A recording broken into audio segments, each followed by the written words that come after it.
Welcome, everyone, to the August 8th, 2019 meeting of the Santa Barbara Community College District Board of Trustees.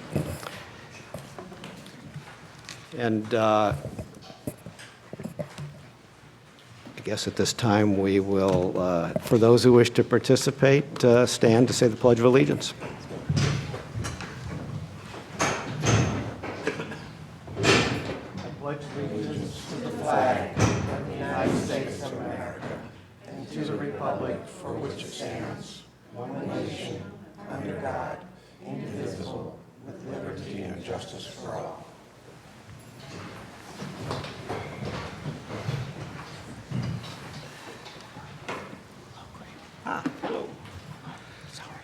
With that tap on my shoulder, I can now say that we have all members of the Board of Trustees present, including our student trustee, Kenny Ibeshi.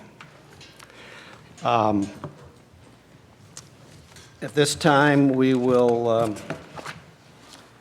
turn to public comment. We have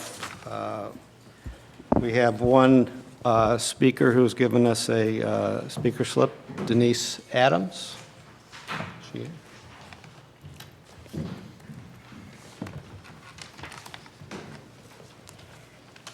Thank you, trustees. I hope you're all enjoying a good summer, and I'm sad to be here that we had a bad incident over the weekend with additional school shootings.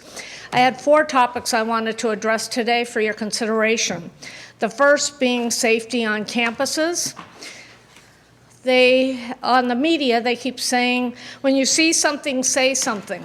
I went through your board policies. We don't have a protocol that I can see at Santa Barbara City College.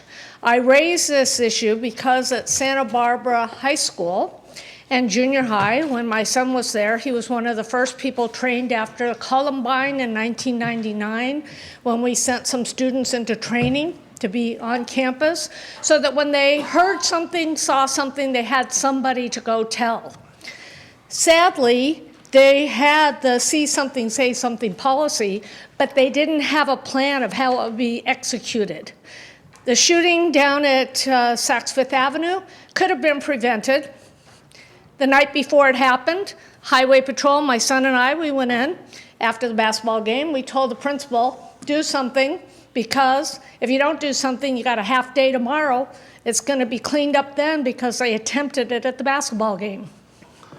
If you don't have clear policies of what happens when a student sees something and says something, then the ball gets dropped. Right now, they're doing a lot of media on the mother of the El Paso shooter, that she said something. But again, if you say something, and in the case of what happened at Santa Barbara High, it was explicitly clear, because a person who tried to jump another basketball player made it clear, mistaken identity, sorry, we'll do it tomorrow. And then we had a death in the parking lot. So I would like to suggest that you look at your policies, have a protocol for your security. If in fact somebody says something to your security, then what happens? Where does it go, or does the ball get dropped? So that's all I have to say on that topic. My next one, which is related to board policies, again, I want to underscore your board policies have no protections for the public. This year we saw what happened in January, February, March, April, May, with your staff and how they treated members of the public. Dr. Benjamin, like Dr. Beebe, trustees, you have told us we're welcome to give public comment. You've gone out of your way to encourage public participation. But if when you get here you're unwelcomed or feel harassed, and there's no protection for us, your board policy covers your students, your staff, your faculty. Also, your personnel policies, I'm glad to see the personnel director here again today, that your personnel policies have no standards of conduct for your staff or faculty as relates to the public. I just, again, like to request that you look at that, because to be welcoming, it goes beyond just you. It's the whole campus environment. And having been at this campus since 1980, I've always felt welcomed, but not everybody does. So thank you for looking into that. And the other issue on the compliance of the board policies is how you're going to deal when a formal request is made to present something to the board, how you're going to get back to us in a timely fashion. I'm not going to elaborate because that is on your agenda today later, so that'll happen at that time. My fourth issue is again related to student demographics. We're right now coming into an election in November. We have candidates running for the Mesa. Last count, 6 of them.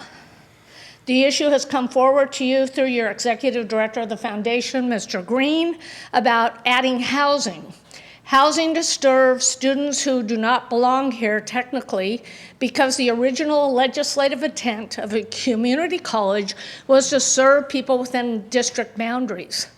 It's time for you to develop some parameters of how our students get served first, then students from our adjoining counties, Ventura, Hancock, that can't get the classes or the specialty like marine technology on their campus and need to come to our campus, and then how you do your pecking order. But it's very important to the local community that we serve our students first.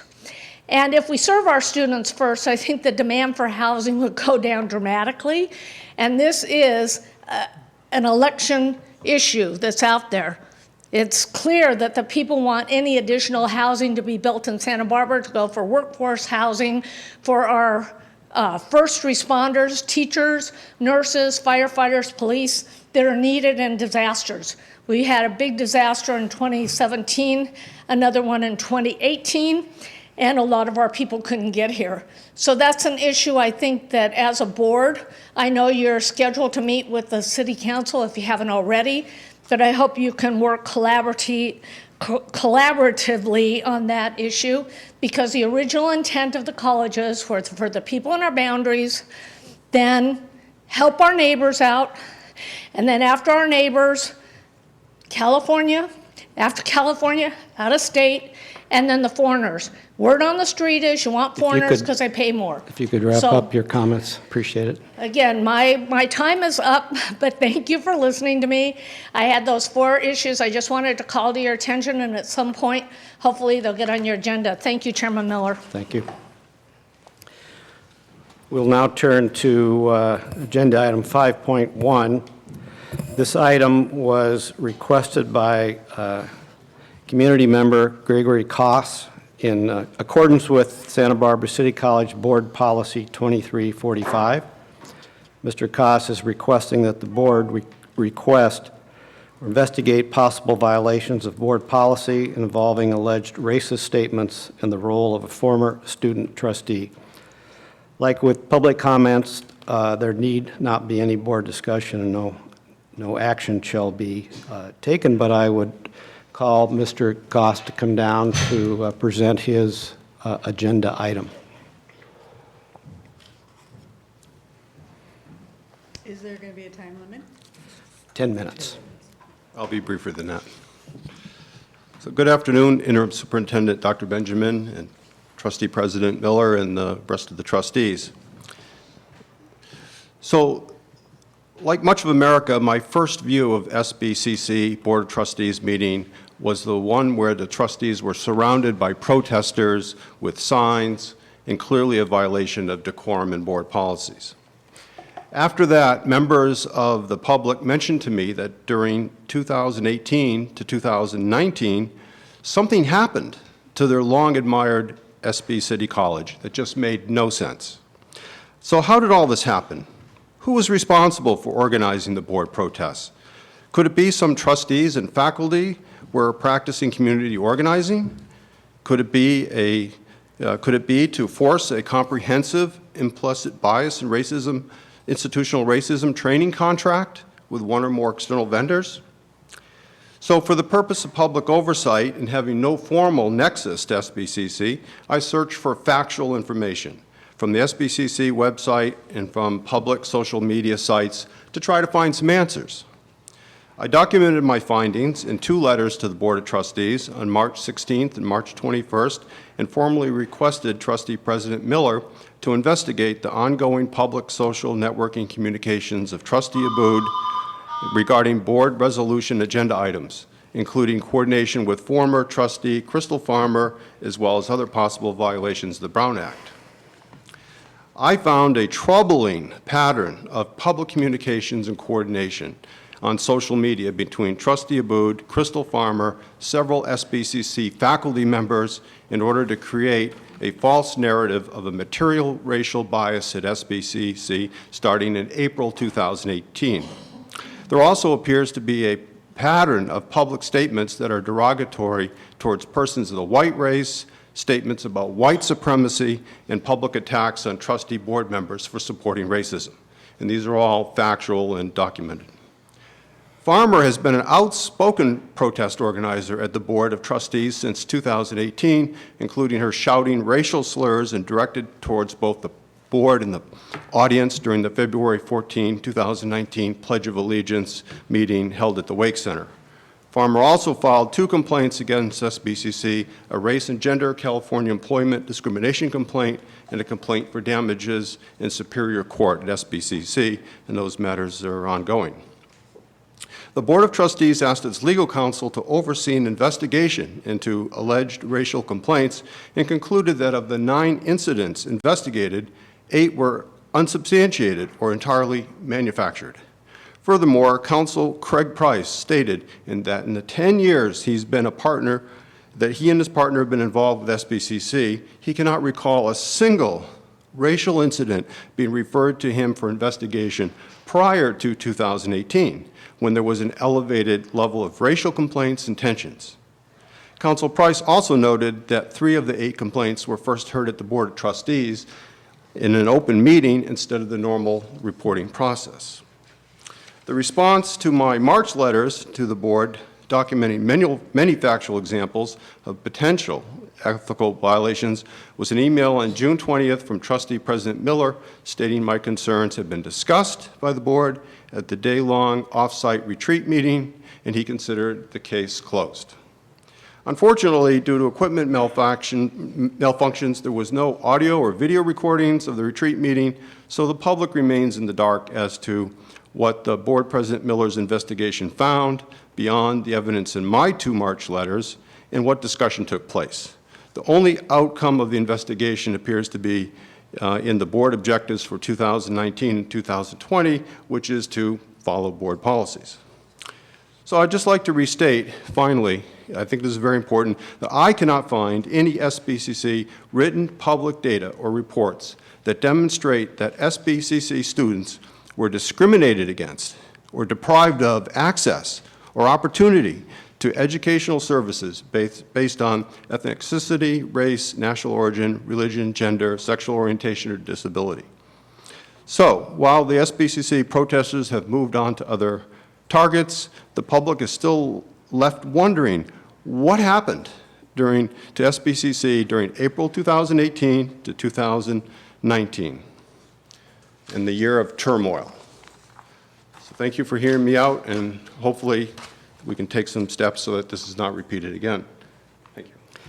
Thank you, Mr. Koss. I have some comments to provide, but before I do that, we have one request of a speaker. Denise Adams would like to provide comments.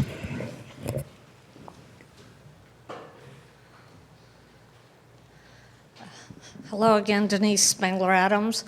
I've watched this play out, as you know, since December of 2018. There's no denial in American society we have issues. We have major changes that occurred in 1965. Execution of intent has been uneven, as Dr. Benjamin and I both know because we were in Denton, Texas at about the same time. I was a house mother in Maple Street Hall, 600 women. At the time of desegregation, I was born and raised in Los Angeles, so I was born in Inglewood near the Watts riots. I know issues well, and I think that prompted me to pursue sociology and race relations before becoming a gerontologist and a specialist in healthcare. Interesting period of time. At the same time that we changed civil rights in our country, we also changed our immigration policies. So many of you may have gone to Santa Barbara High School. Our new Wall of Fame incorporates Peggy Ochinsky. She was born and raised locally. She wrote the definitive work on the law that changed the face of America, the 1965 Immigration Reform Act. It changed. So now instead of being by historic numbers who came here, we now did it equitably based on your country's population. So things changed in our country. Change takes time to implement. We haven't done a great job. But again, on behalf of the community, everywhere I go, people don't want problems at City College. We're a premier college. We want the best for our students. We want the best for our faculty. We share your goals. It's how do we get there? I've found that when I come to these meetings, if faculty come up and they stamp and they stomp, that doesn't give me any information from a communicative perspective to help resolve an issue, nor does it give the community an issue. We're grateful that from the time Dr. Benjamin hit the deck, she made it a point to go around to talk to different subgroups on the campus. We're also keenly aware that you have a faculty senate that has a domineering population on the faculty senate of social justice warriors. They're here to transform Santa Barbara City College. You have 211 or something like that full-time faculty. You had only 71 vote for your faculty senate. Your school newspaper is under the control of the president of your faculty senate. You know because your attorneys have sent letters of apology because they have stifled public comment in some of your faculty. So you may have 211 faculty, but you got 70 some participating. The rest are in hiding in their classrooms. So again, I 2 minutes understand remaining. I have 2 minutes, thank you. And we are very concerned about those other faculty and that you meet with them and engage them. We may have problems societally, but as was pointed out by Mr. Koss, we haven't had them on our campus. And we appreciate the work that Dr. Benjamin's done since she's arrived. But we have a minimal population in the Black community. Our ethnicity of our Latino population reflects our community and is actually somewhat higher than our community. That's never been an issue because what this college is about and needs to stay about is opportunity for every student. And that if any student can't get a class or any student is treated unfairly in class or something goes wrong, again, see something, say something. And as a board, please have a policy so that we can get to it right away because every student deserves to be treated equally. And our faculty and the staff, we're all on the same team, but it's how it's getting executed.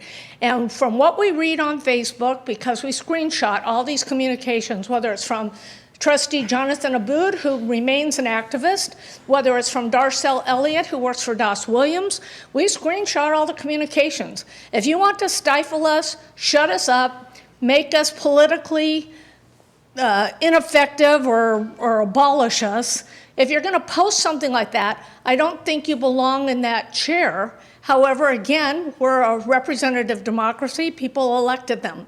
So it's up to the people in their district to do something about it. But it seems like inside trading. We want you to know that, again, from the community, everyone supports freedom of speech. But freedom of speech typically is done with words, not stamping, not stopping, and certainly never taking over your dais. It's very important that all of you remain safe and that our campus stays safe. So again, thank you for your time. And we look forward, lots of people, to working with you if and when there is a real problem. And we're on your team. And thank you, Dr. Benjamin. Thank you. And Mr. Koss, thank you again for your presentation of the agenda item. As you know from my July 1 email to you, the board has addressed the issues discussed in your presentation. I've met with Trustee Aboud on more than one occasion to discuss the same issues. At our board retreat, the same issues were discussed at length by the entire board. At the end of the board retreat discussion, Trustee Aboud apologized to the entire board. I consider these discussions to represent a full and final resolution of the alleged board policy violations. Does any other member of the board wish to comment? If not, we will move on to item 5.2. I'll just say by introduction that at the June 14th retreat, the board decided to either enhance current policies or create new ones on the following topics: use of social media by board members, communication protocols for board members, Administrative Procedure 2431 on the selection of a superintendent president for the district to accompany the current policy, and policy language on orientation for new board members. And those 4 draft policy changes were attached to the agenda.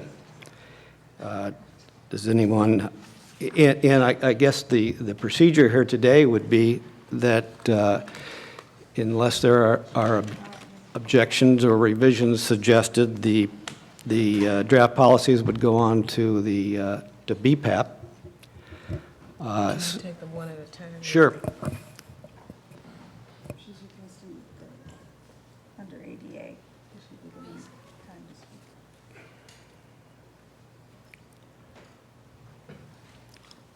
Okay. Are you ready? Oh, I can speak now. Hi, Your name is, Malvina Fernandez Lopez, and I should have started class, I'm sorry. I'm kind of dying, and stress is what's killing me. And due to your policies, Santa Barbara's policies, they have exacerbated my disabilities, which are hidden disabilities. And this was prior to Dr. Benjamin being here. This was due to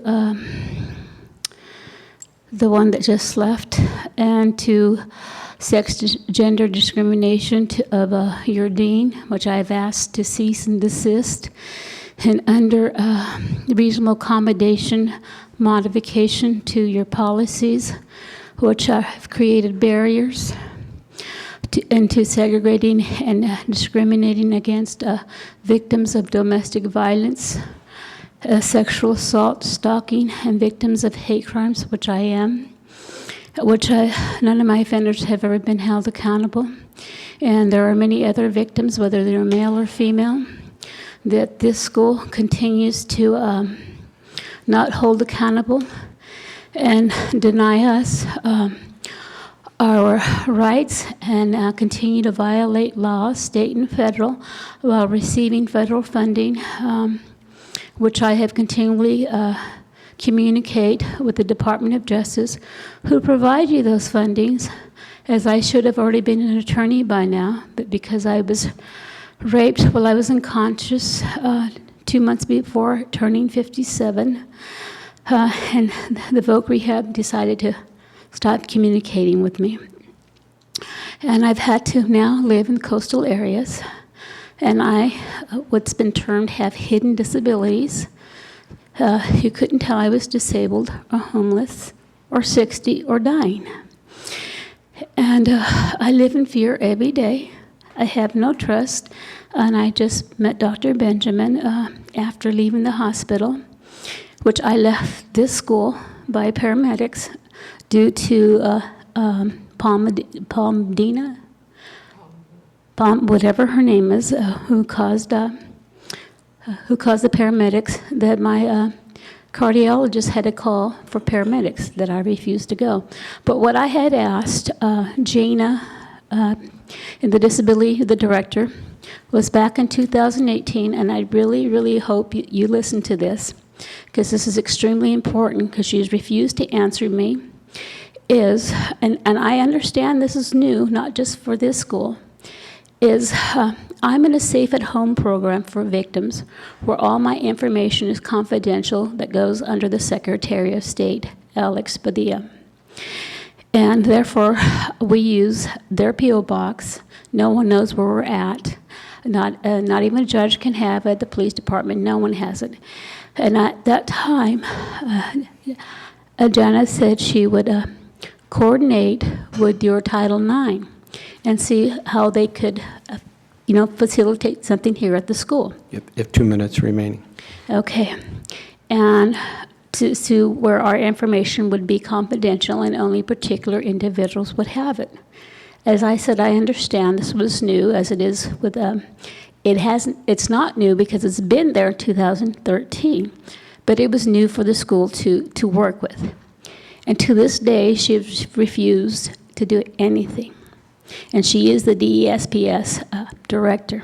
So I am asking you, you have all been put on notice as the board trustees to please assist Dr. Benjamin in making sure that that is implemented, because I use basically technology to communicate, because I am taking ASL, because it's easier for me to use sign language than to speak, because I must live in the coastal due to, and that would facilitate a whole lot, make us safer, men and women who are victims and survivors.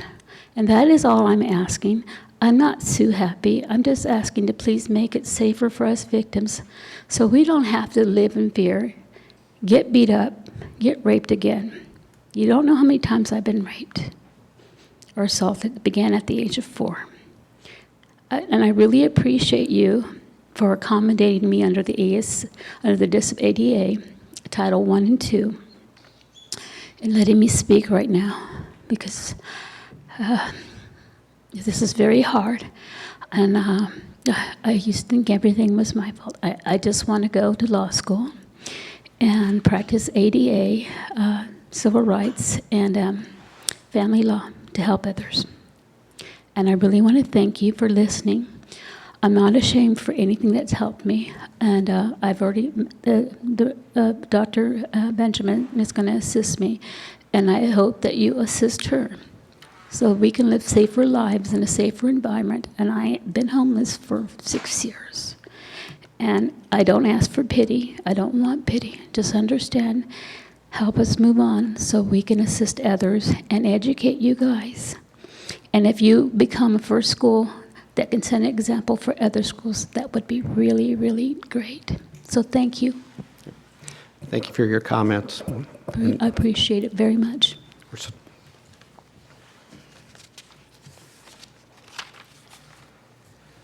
So on item 5.2, I understand that, let me ask on the draft BP on social media policy, whether anyone has comments they wish to make.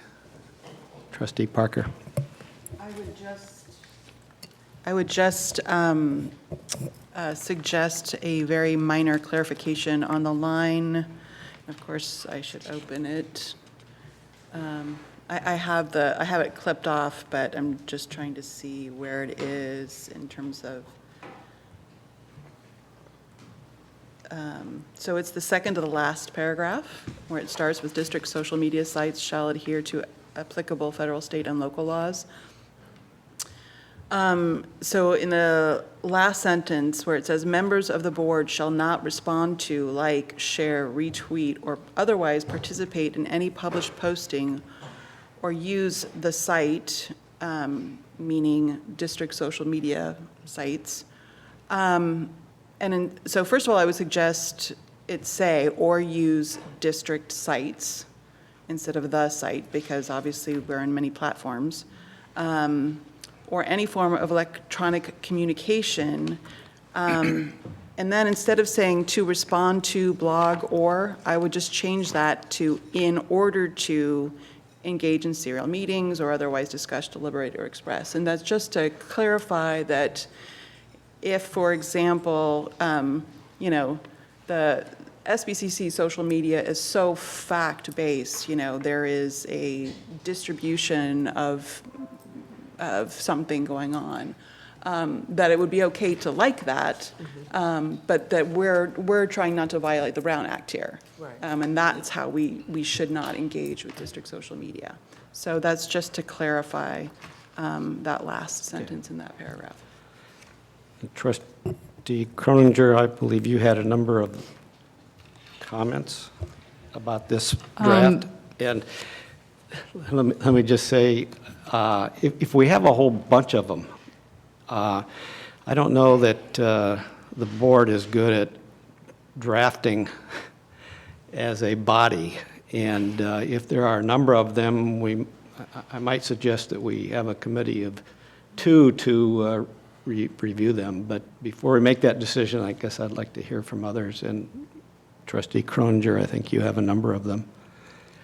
Well, my comments were, in that regard, were both on the social media and the board communication policies.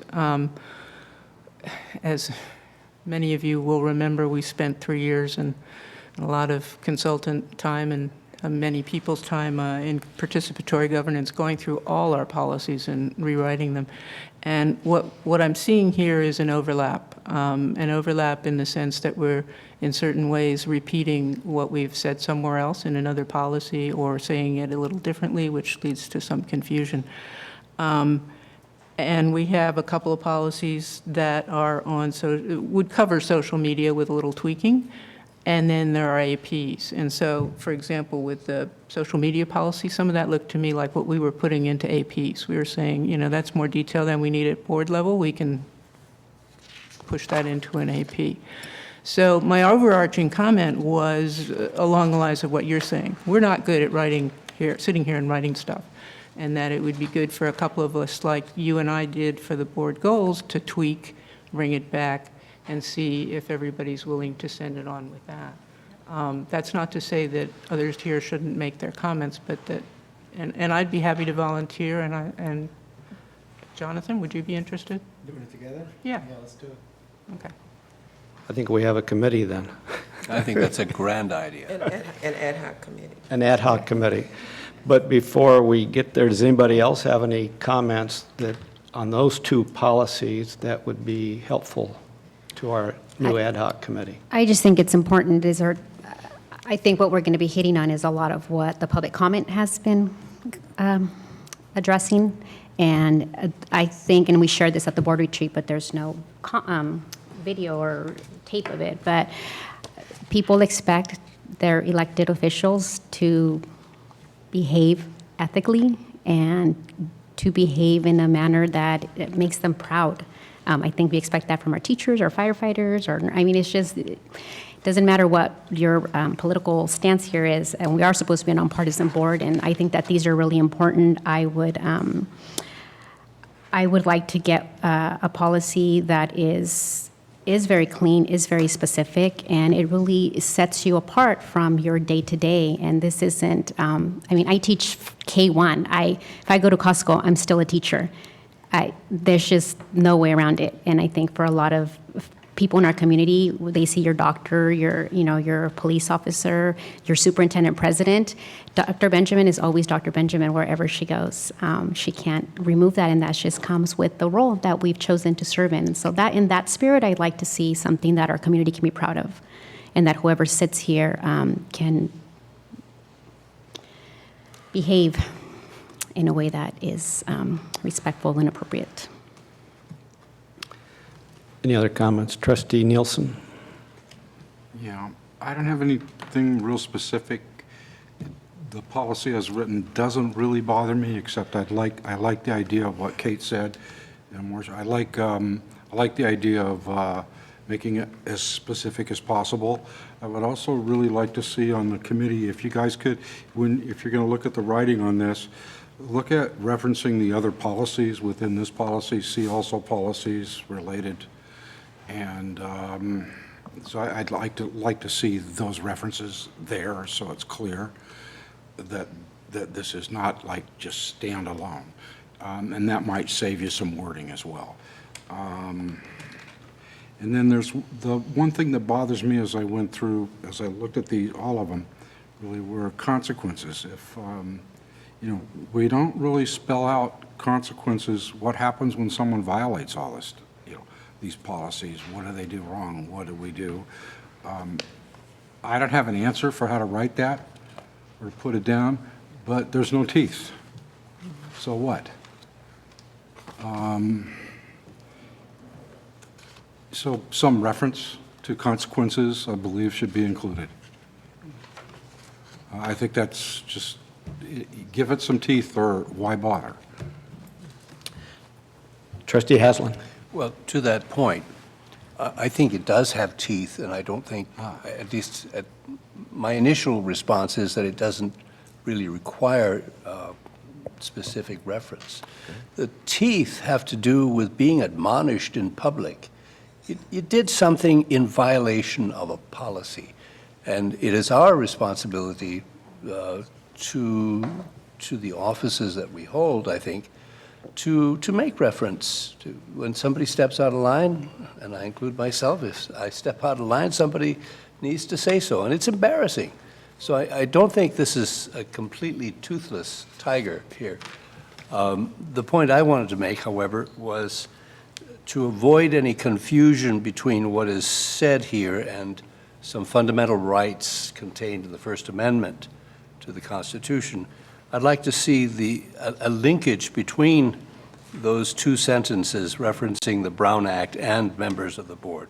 So I'd say district social media sites shall be managed consistent with the Brown Act, comma, hence members of the board shall not respond. Otherwise, it looks as if there's simply a prohibition here that would, if taken as a standalone statement, would violate the U.S. Constitution.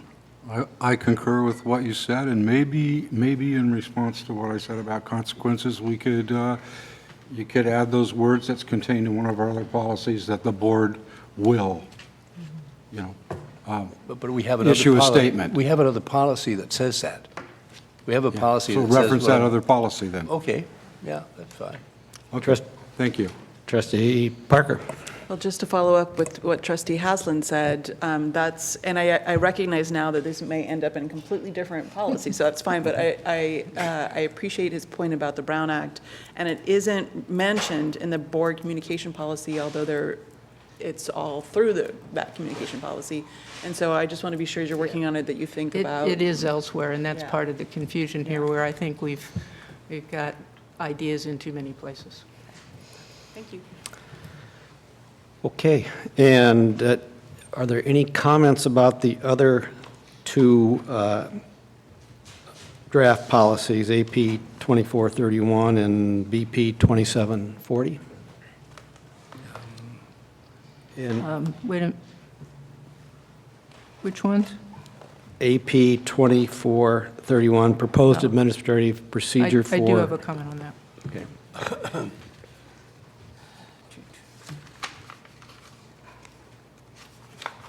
So the ad hoc committee, to this point, is working on the first two. First two. Yeah.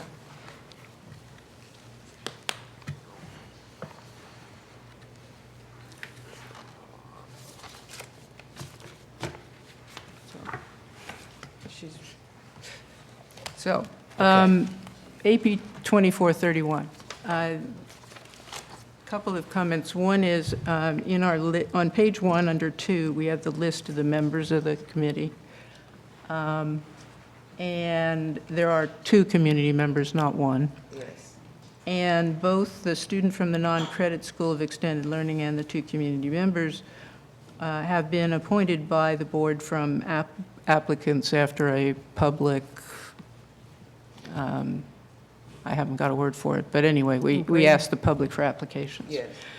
And I think the other things talk about who's appointing, and I think it makes sense to be clear on that as well. The other thing I thought, since we're putting it in somewhat of, not entirely in stone, but in something fairly strong, under number 1, where we have hiring of a search firm, I would suggest we might say the board will identify a staff member or secure the services of a search firm, which would allow flexibility for future whenevers. Should there be a person internally you actually wanted to do that? I'm not saying we should, but I thought about that too. Do you want to say work through human resources or Yeah, that's fine, Okay. too. It's flexibility that I'm thinking Okay, of. that's, And then down on page 2, I would do a section 4 that talks about the forums with questions from members of the community and the college. I think that's been an important aspect here, not just a may be done at the discretion of the board. I mean, this is the opportunity for anyone in the community at least to have a shot at asking questions of the candidates. okay. And the college as well, because they're all not on the committees. Right. And then with Board of Trustees shall interview the final candidates, I would suggest and make the final selection, which is of the new superintendent president, which is consistent with our board policy. Says that as well. I missed that. And the Board of Trustees As a shall final. interview the final candidates and make the final selection of. Okay. Trustee Aboud. So my only comment is the screening committee, which I know it's what we've done the past 2 times, including this one. But it might be good to actually evaluate, like, are these the right numbers? Is this the right composition? Is this really the one we want to commit to for maybe ever or for a long time? So maybe that's something BPAP, because I'm not going to do that right now, but maybe that's like a question for BPAP is to investigate, is this the best composition or is there a better one? I'd like to comment on that, because Go ahead. something very similar happened to me when I was reading it. I wondered, why do we want to pour concrete on this? What if things change? Because the accrediting commission says you have to have a selection process. That's what it- Excellent idea, then. Why didn't I think of that? We're all in favor of it. They wouldn't accept language that says it is recommended that. We went over it that day at the retreat. It says a policy, a selection process. And it means that you need to have the steps detailed. You have to have more than a one-sentence policy. Oh, sure. There's nothing inconsistent with what you're saying and with what I'm saying. But instead of the board will establish a search committee with the following composition, identifying language or including language that says it is recommended that the board establish a search committee with the following composition. And that gives a little To bit give more. you some latitude in there. The flexibility may be required because time changes all kinds of things. I think that's a good idea. We'll insert some language and bring it back for you to see the revisions. Cool. Next month. Okay. Does anyone else have comment? Trustee Parker? Mine is more a procedural question for the rest of the board, and that is both on this one, AP 2431, and then the next item, which is AP 2340. I was looking at the board's policies on administrative procedures versus board policy. And according to board policy, these are the superintendents, and yet we're the constituent group for the 2000s, if you see what I'm saying. And this, when the superintendent is establishing APs, typically the superintendent does that, consults with constituent groups, goes to BPAP, and then that's the end. It does not come back, or according to board policy.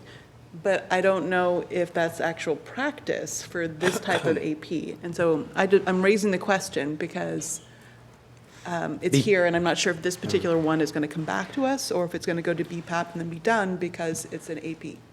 Which one? The AP 2431, this is the one that's just been discussed I about. think you're the initiator on this one. So you have to agree to what you want to send through the process. So that's why it's here. Okay. Makes sense. But it doesn't come back for us to vote on? I think that's what I heard.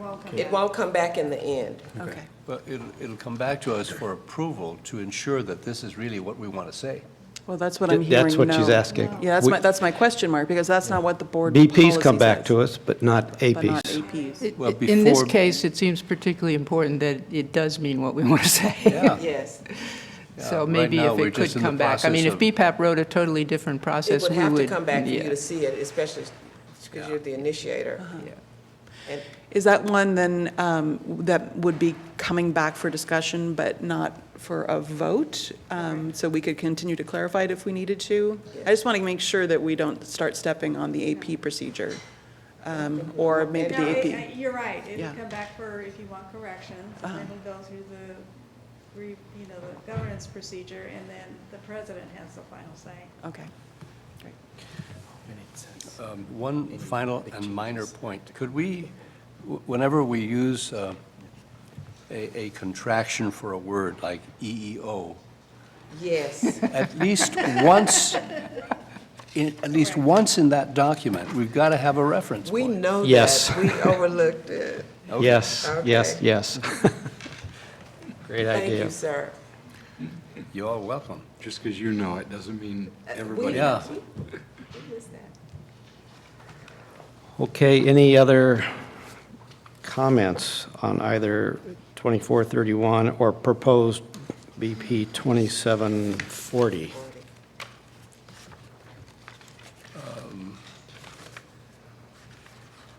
What we did on 2740, we talked about when we were going through the standards, accreditation standards, we didn't have anything on the orientation of new trustees, so we didn't want to create a new policy. We just included it in this existing one.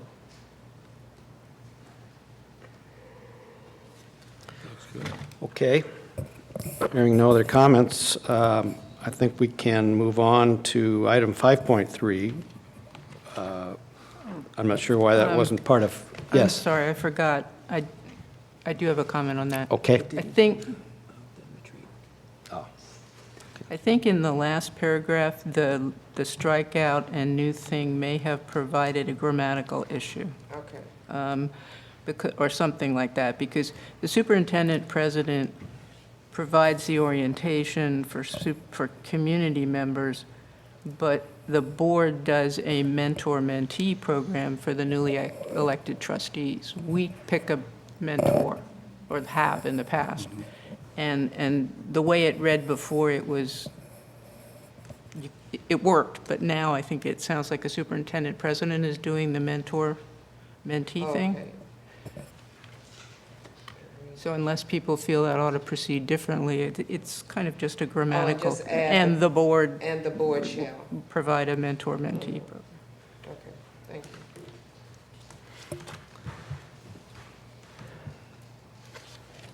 Okay.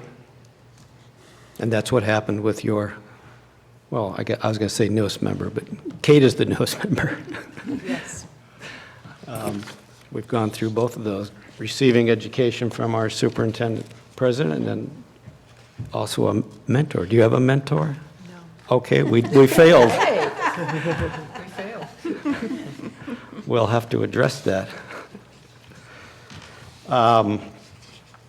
Okay, so those were the 4 board policies and AP that we discussed at the June 14th retreat, and you have an additional comment? I did Trustee on Haslam? 2340, there are 2, About to move to that, okay. Oh, I I guess thought we you were- are. No, I was just going to say, Oh, okay. 2340 is the one, just pointed out to me, the one proposal that was not discussed at our June 14th board retreat. That's why it's treated separately here.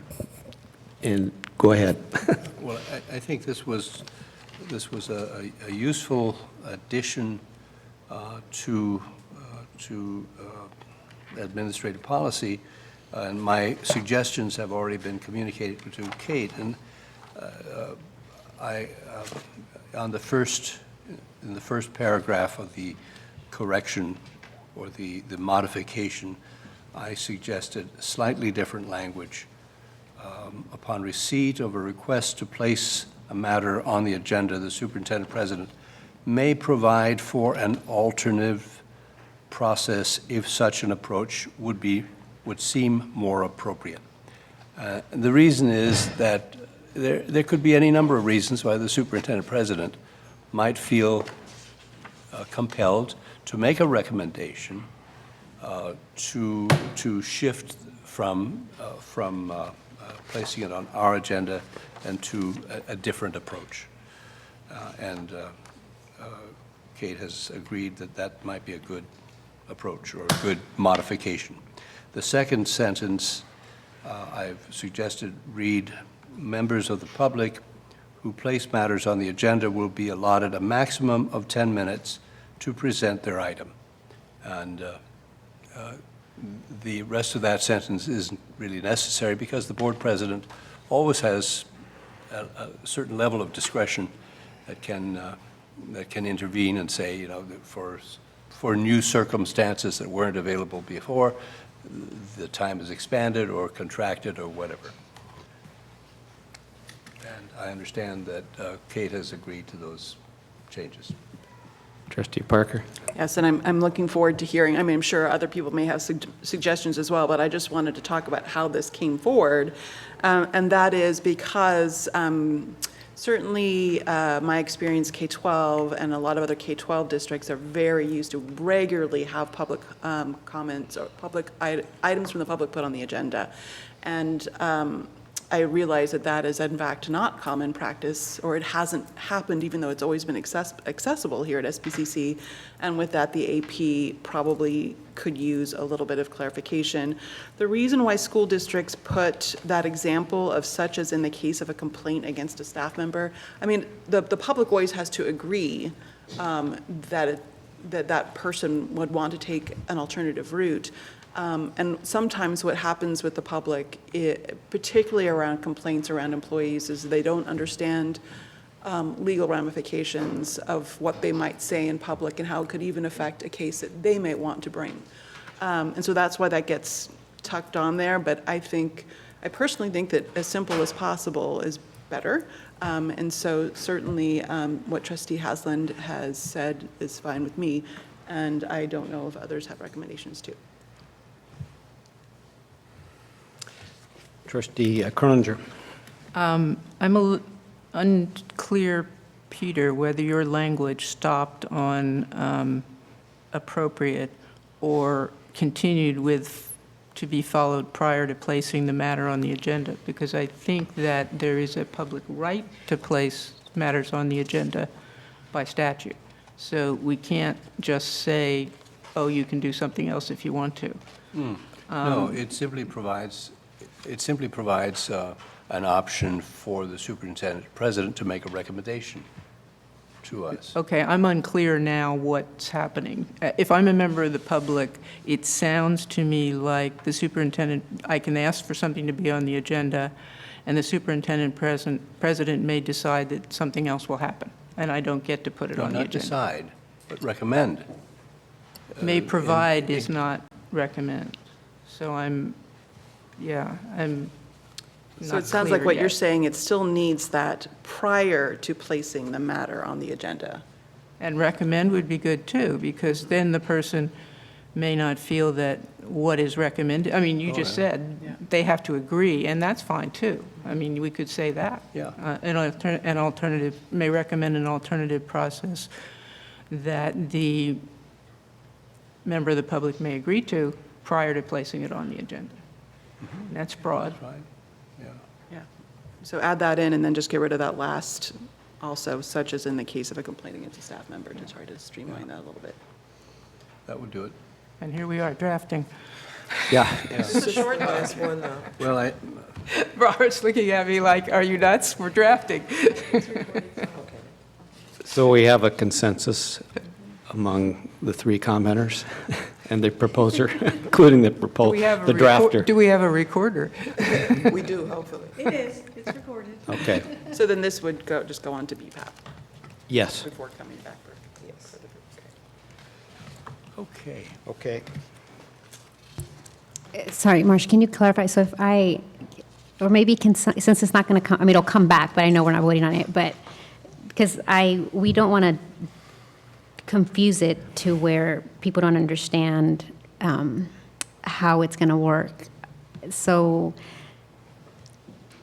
I can request an item to be placed on the agenda as a member of the public. And Dr. Benjamin will say to the board chair, you know what, I think we should probably not because X, Y, Z.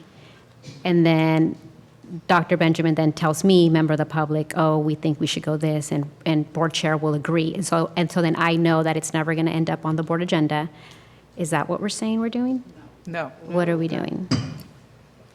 Just because I individual has. followed you guys, but then when this came in, I feel like now reading it. That was my concern, that we have to be clear that Yeah. this is something that the member of the public, the superintendent president may recommend to the member of the public an alternate process to which the member of the public has to agree prior to placing it on the matter. I mean, maybe what you're saying is they have to agree, maybe that says too much in terms of, well, you got to agree or it'll never get on the agenda. That's not what I mean. Okay, yeah. What I mean is that the superintendent president is suggesting, just as Kate Right. So Kate this said. is that- what I'm Yeah. hearing from the two of you, and that is, upon receipt of a request to place a matter on the agenda, the superintendent president may recommend an alternative process to be followed prior to placing the matter on the agenda.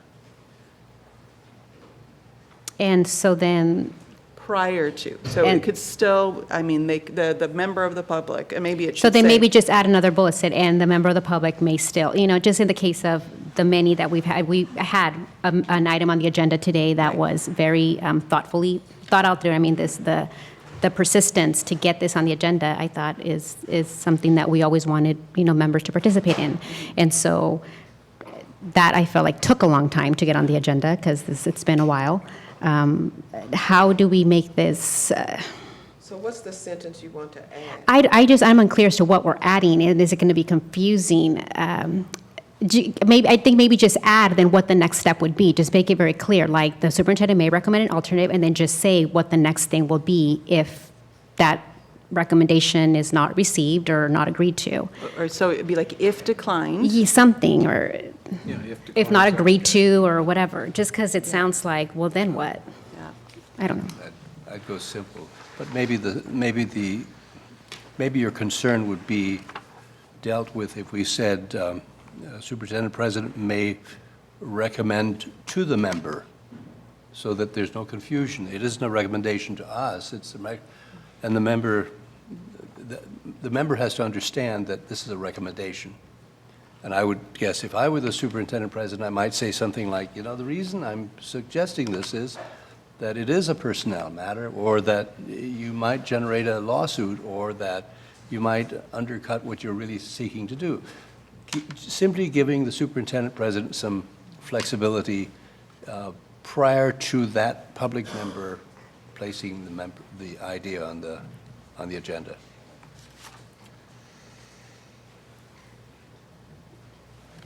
Does adding the to, recommend to the member of the public help? Yeah. That's why as long as it's clear. And then now my other thought is, given the increased participation of the public, is that going to be another office of the superintendent to filter all these things and have these one-on-one recommendations? I mean, I guess not. I don't know. I don't know. It seems like this is just getting, It doesn't seem complicated to me. it's this, so it'll just kind of clear it up and, Yeah. okay, good. It's just an exchange. The person makes a request. Right, 'cause they do it anyway. I talk to the person. Good. We do it over the phone. I talk to the president. Perfect. That's how we did this one. Perfect. Okay. Okay, Are we on to 5.4? I think we can move on to the next agenda item, which is 5.4, report on community activities for the fall. And Dr. Benjamin, do you want to Oh, comment yes. on this one? And Luce is going to talk about this one. In your board retreat, we talked about having a community forum, and so we're here to follow up on that with you tonight. This is follow up on the retreat evening. So Luce will share with you our recommendation. Yes, good evening, members of the Board of Trustees and Superintendent President Dr. Benjamin. In response to the conversation at your June 23rd board retreat, there was consensus from the board to look at ways in which you could do more outreach to the community, or for the board to have opportunities to hear directly from the community. And the two opportunities that were discussed were to do a community presentation where you would invite the community to come and hear updates about the college directly from the board and have an opportunity to hear input. So on that first one, we've looked at dates that are facilities are available to conduct a community event and allow us enough time to do appropriate outreach out to the community. So we'd like some direction from the board tonight on the two proposed dates that are in your agenda packet of September 19th or October 3rd. Both would take place at our Schott Campus Auditorium with an estimated start time about 5:30. We've done that in the past with other types of community presentations and gotten good participation at that time. The reason we're looking at Schott Campus is that our facilities here on the main campus that would accommodate a large crowd are being used for classes. So the wonderful folks at School of Extended Learning have made the Schott Campus auditorium available for us on those two dates with minimal impacts to their programs. So that's the first one. On the second piece, there was also a desire to do a community survey. This would be an opportunity to get information from the community about what they think about the college, their community perceptions, and we've reached out to a very reputable research firm that does these types of community opinion surveys for community colleges as well as cities. They've done some work here locally, so they're very familiar with our service area. And they would be prepared to work with us on conducting a survey. The estimated time that we talked about would be about October. So there would be more information coming about that, but wanted to give an update on that. And they also suggested a common model that they've worked with other community college boards as well as school boards or city councils, for example, is to select or appoint an ad hoc committee, essentially, of the board to provide input on the survey questions. So assuming that is something the board would like to do, we'd like to get some input on who would serve on such an ad hoc committee. Taking the first issue first on the date, does anybody have any comments about whether we would do it September 19th or October 3? Greg? I'm in favor of the October date because the time around the 19th of September has a lot of local events going on, and let's see, this year will be impacted by the Mexican Independence Day and a few other minor factors. I agree, they're very minor, but I just see all these things on my calendar and it's like booked all through the middle of the month. Any other thoughts or concerns about the date? Mine's just a question that maybe you can address, and that is the interface with the superintendent search. Are there any conflicts or things happening too close together, or? There are always many activities going on during any given time of the year, but for both of these two dates, we could make it work and make it happen. There is a date in the middle of September.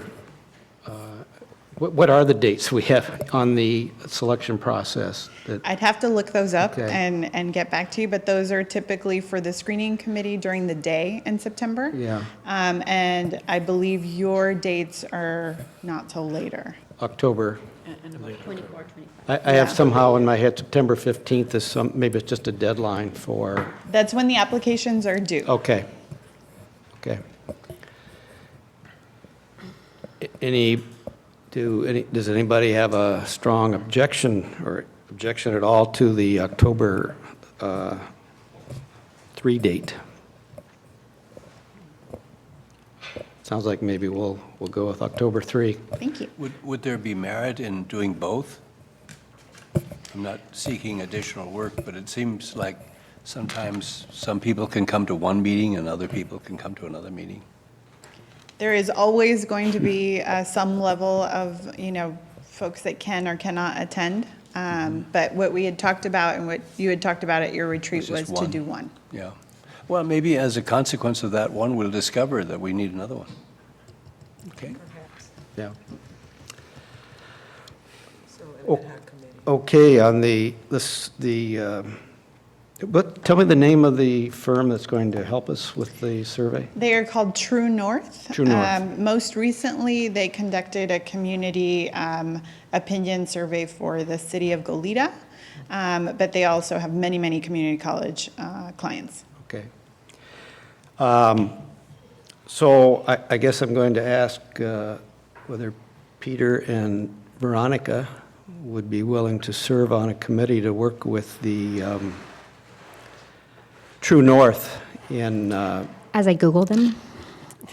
you I said- Googling I them? said, as I Googled them already to see who they are and their mission, core values, if they align with us. I'm kidding. Yes, Peter. If Peter would like to, that's perfectly fine. Do you want to work with me? Yes, we are great partners. Cool. And we could have a third without having a Brown Act violation. Does anybody else wish to also join them? Okay, we have a, If those two are willing. Yes. looks like we have a committee of 3. Peter Okay. will make the sandwiches. Any other decisions you need from us? That is all. Thank you very much. Okay, thank you. Okay, we move on to item 6.1, budget by spending categories. If it's okay, I'd like to do 6.2 first. Okay. Just change the order, if you don't mind. Sure. So what we've been doing is a lot of work on the budget, as I think you know. And one of the things we thought was important to do was to develop some budget values. And the district already has budget principles, which we included in BP 6225, and they kind of overlap. So the recommendation is to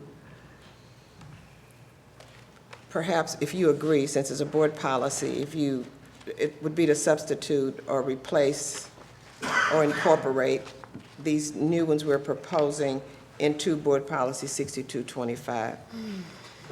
So we started this discussion with the President's Cabinet, then we added President's Cabinet Plus. We got input from the classified group, also from the faculty, and from the managers. The managers' feedback has not been incorporated into the document yet, and then we're bringing it to you.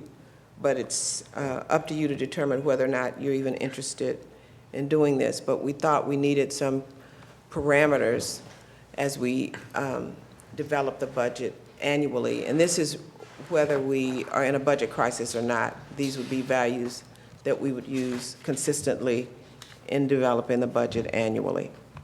So what is your pleasure? Sounds like a good idea to me. Trustee Abud?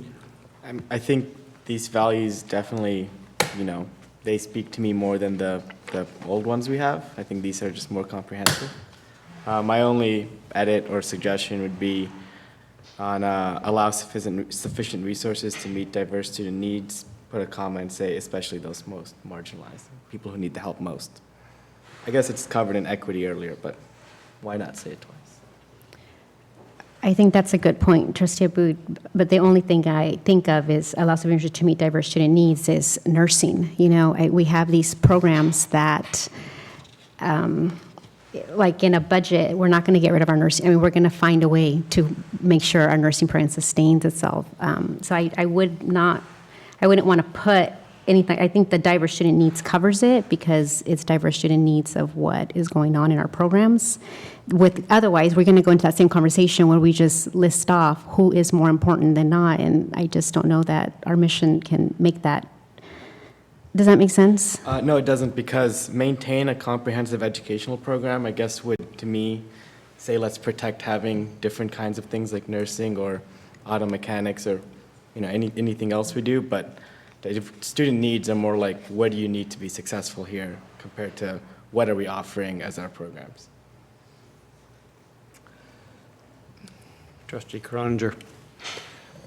I didn't look at these as a proposed board policy, and so I frankly didn't think about them that way. I thought about them as something we would be practicing this year and maybe next year to try it out and see what we think it means. Because frankly, when I looked at these, it seemed to me there were many meanings to these words to many different people. They were going to mean different things to different people. And I was not sure how those differences would be resolved in the budget. I think there are many good values and ideas in here, but we're adding an awful lot of issues here that I'm struggling to know what does it mean when it comes to the budget. And so I would rather see us practice using these values, and when we start talking about the budget, talk about what we did that reflected a value or reflected a choice between values, which would happen as well, first, before we move to make it an actual policy. It's your pleasure. Trustee Parker? I think I agree with you, Trustee Croninger, just in terms of, I think that these are going to be I think that these are going to be good in the board policy, but like Trustee Croninger, some of the things I'm not quite sure what the effect would be. For example, the final budget will cover costs of health benefits and STRS and PERS contributions. I know it says to the extent possible, but when I don't know what those costs are and what the trade-offs might be, I don't know what I think that the trade-off piece is what ends up a little bit. Well, the thing about the health benefits is that there's no trade-off. Those are what the managers suggested, and I thought it was a really good suggestion and not incorporated yet, is that we take from this bottom list those things that have to be done, like the contractual, those are not to the extent possible. There are a couple in here that are not, so they should be taken off, and then the others could be to the extent possible. Because you have to cover your contractual obligations, your STRS and PERS. Those are the two musts. The rest of it to the extent possible. But whatever we do contractually, we have to, when we start building the budget, well, you've seen the budget, so we put those things in first that we're already obligated to. Well, we have a provide for contractual obligations and fixed costs, so right above that. Yes. Cover costs suggests something different, and I don't know what that different is. And I guess you're saying take it out here. I mean, cover costs could be cover 100%. We do not do that for all of our health plans, for health benefits. We negotiate some sharing arrangement there. I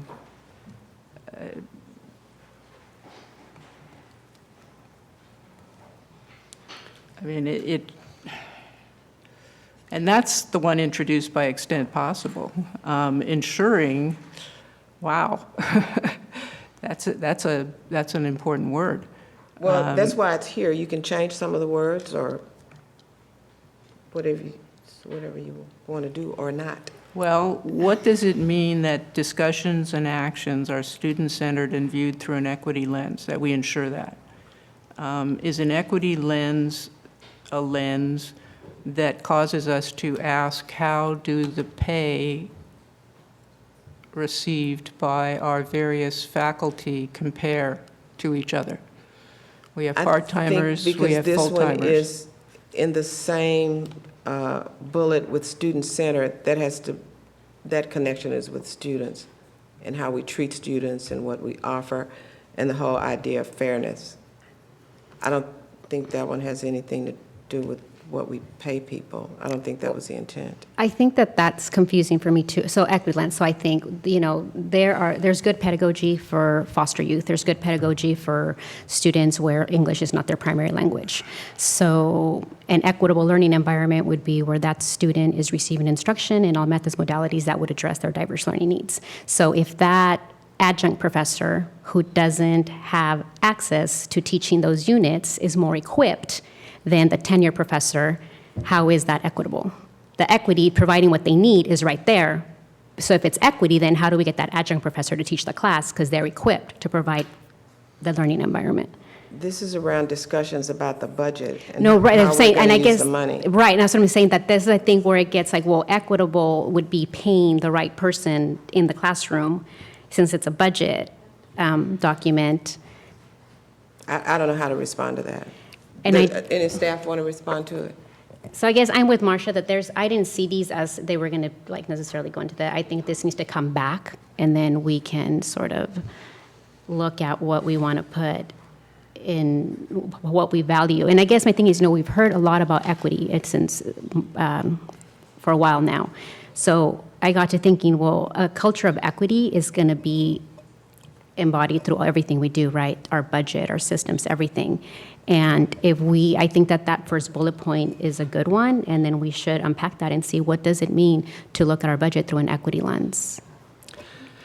Trustee Haslam, you had your hand raised. Well, I really like the idea of budget values because it communicates to everyone how it is we're going to approach budget development. Not just that we will do this, that, and the other, but also what are the value guidelines that that allow us to accomplish our purpose?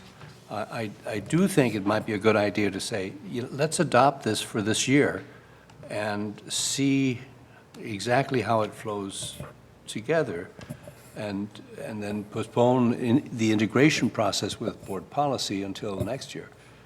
Could you see any downside to that? I'm just bringing it forward. I don't have a preference on this. Okay. Okay. This is whatever you decide. It's just something for you to consider.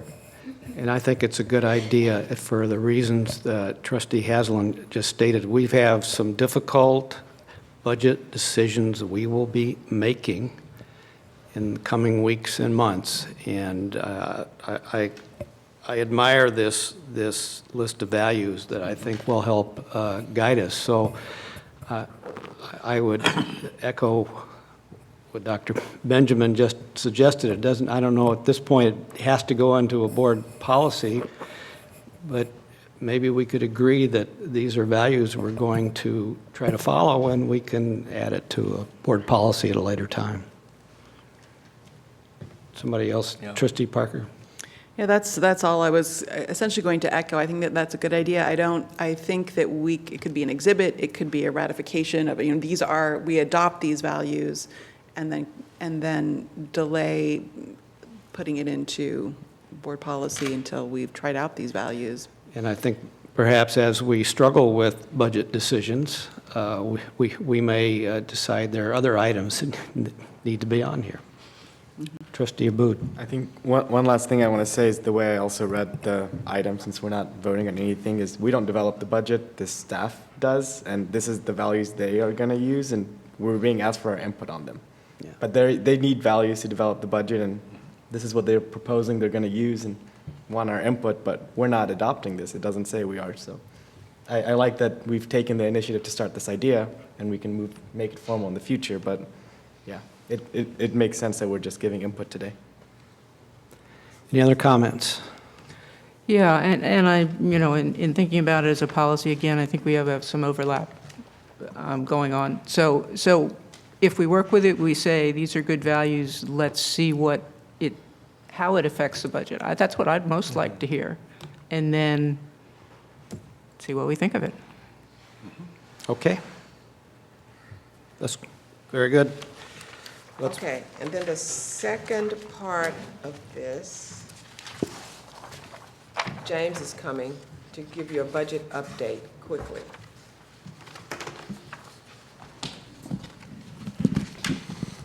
All right, good evening. Sounds like this is working. So what I was planning on doing now is just a really brief update to bring us up to speed on where we're at with the budget development process and what's happened since we adopted the tentative budget in June. So since then, there's been some changes at the state level. I believe we've talked a little bit about them, but just to remind everybody, the funding formula that changed last year, they've gone through and made some modifications to it. The biggest pieces of those modifications are particularly around the student success section of that formula. So one, that was originally supposed to start to increase as a percentage. That's now going to be permanently stuck at 10%. So the funding formula will be at 70% based on FTES, 20% based on the supplemental allocation, which is our lower income students, and 10% on the success allocation. The other thing is they're moving to a 3-year average of those success metrics. So if you remember, there's a 3-year average now on the FTES. They decided to do that now also on the success metrics. So that will lead to some changes in terms of how those counts are counted. You won't see any spikes in any given year. That'll all average itself out. And then the other side with those metrics is they're now going to only allow for a single count for any individual student. So for a student who receives multiple AA degrees or who receives an AA degree and an ADT, in the past the formula allowed for us to count that student for each degree received. Now that we're only going to be able to count that for one count per student, and it can only count for whatever the highest outcome is in that given year. If they receive an AA in 1 year and then they receive a second AA in the next year, that student will count in both of those years, but they can only count one per year. So the impact of that is essentially going to decrease our count numbers relatively significantly, but that's going to happen across the state. So what the Chancellor's Office is going to do is recalculate all the rates per outcome for us across the state. Unfortunately, they're not going to give us those rates until February, which means that we won't really be able to calculate our revenues until after really the end of February, early March for what we're going to see for fiscal year 1920. That makes this budget development very challenging.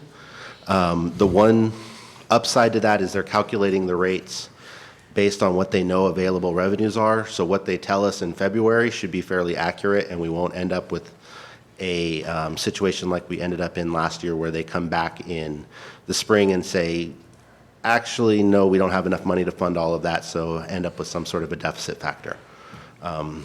So not knowing until then is really unfortunate. That's the one positive trade-off, is we can pretty much anticipate that there shouldn't be a deficit factor in next year because they're calculating the rates based on available funding. So any questions on that stuff so far? I think, Trustee Cron. remind me, do we have this year's deficit factor included in the tentative budget?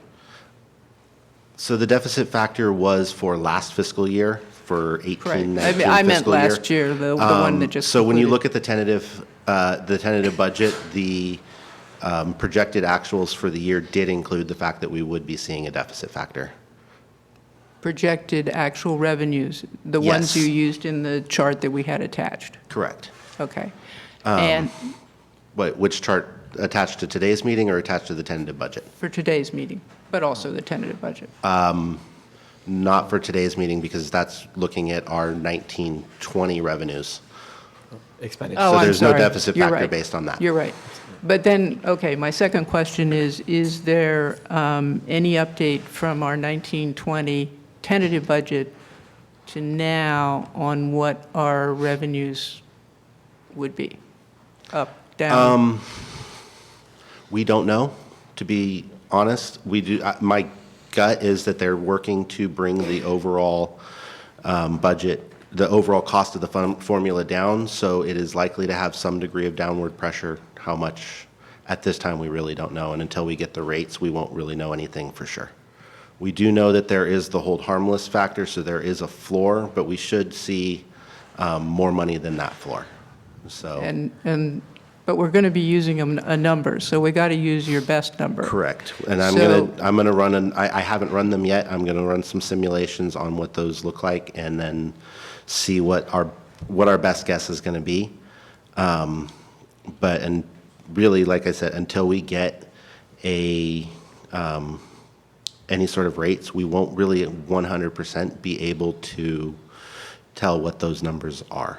We'll work towards getting a best guess, and I will definitely make sure as part of our adopted budget, you're kind of aware of a range, and then where we're going to land in that range.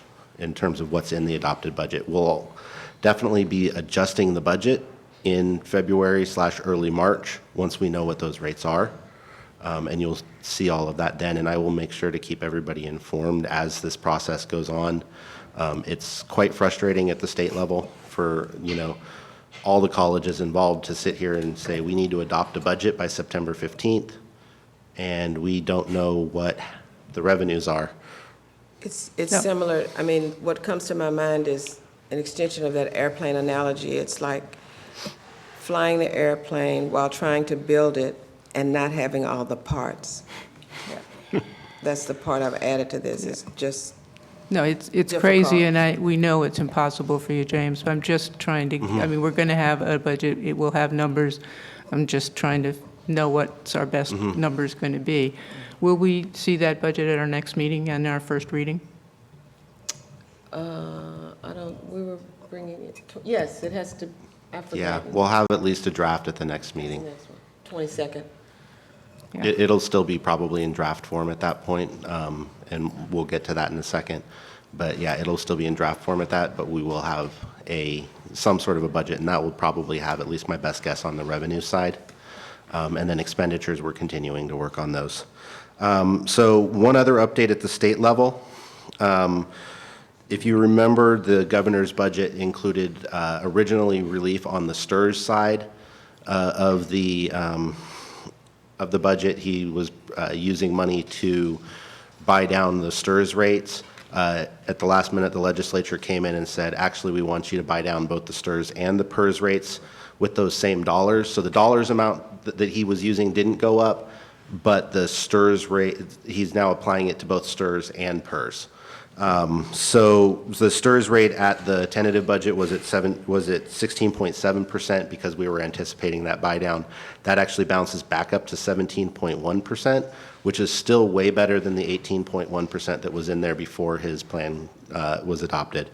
And then PERS, it was at 20.7%. That's going to go down to 19.721%, which will help us out quite a bit. It actually nets out to very little impact on our budget overall. It actually has a positive impact of somewhere around $40,000, just based on our ratios of STRS employees and PERS employees. But it's a minor impact, but that did change.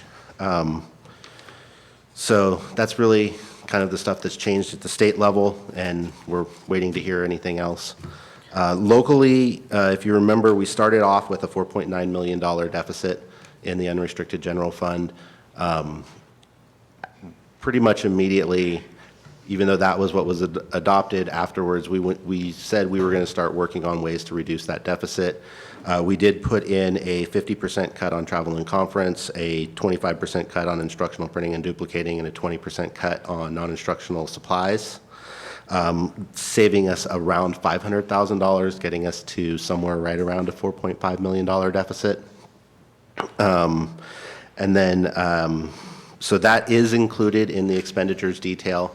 Those cuts are included in the expenditures detail that we're looking at in the next agenda item. Also, earlier this week, Dr. Benjamin sent out an email. We are implementing a $500,000 reduction in our hourly staff and student budgets. So that is not included in those numbers yet, in terms of those expenditure numbers, but we are starting to work as a campus on how to implement that cut.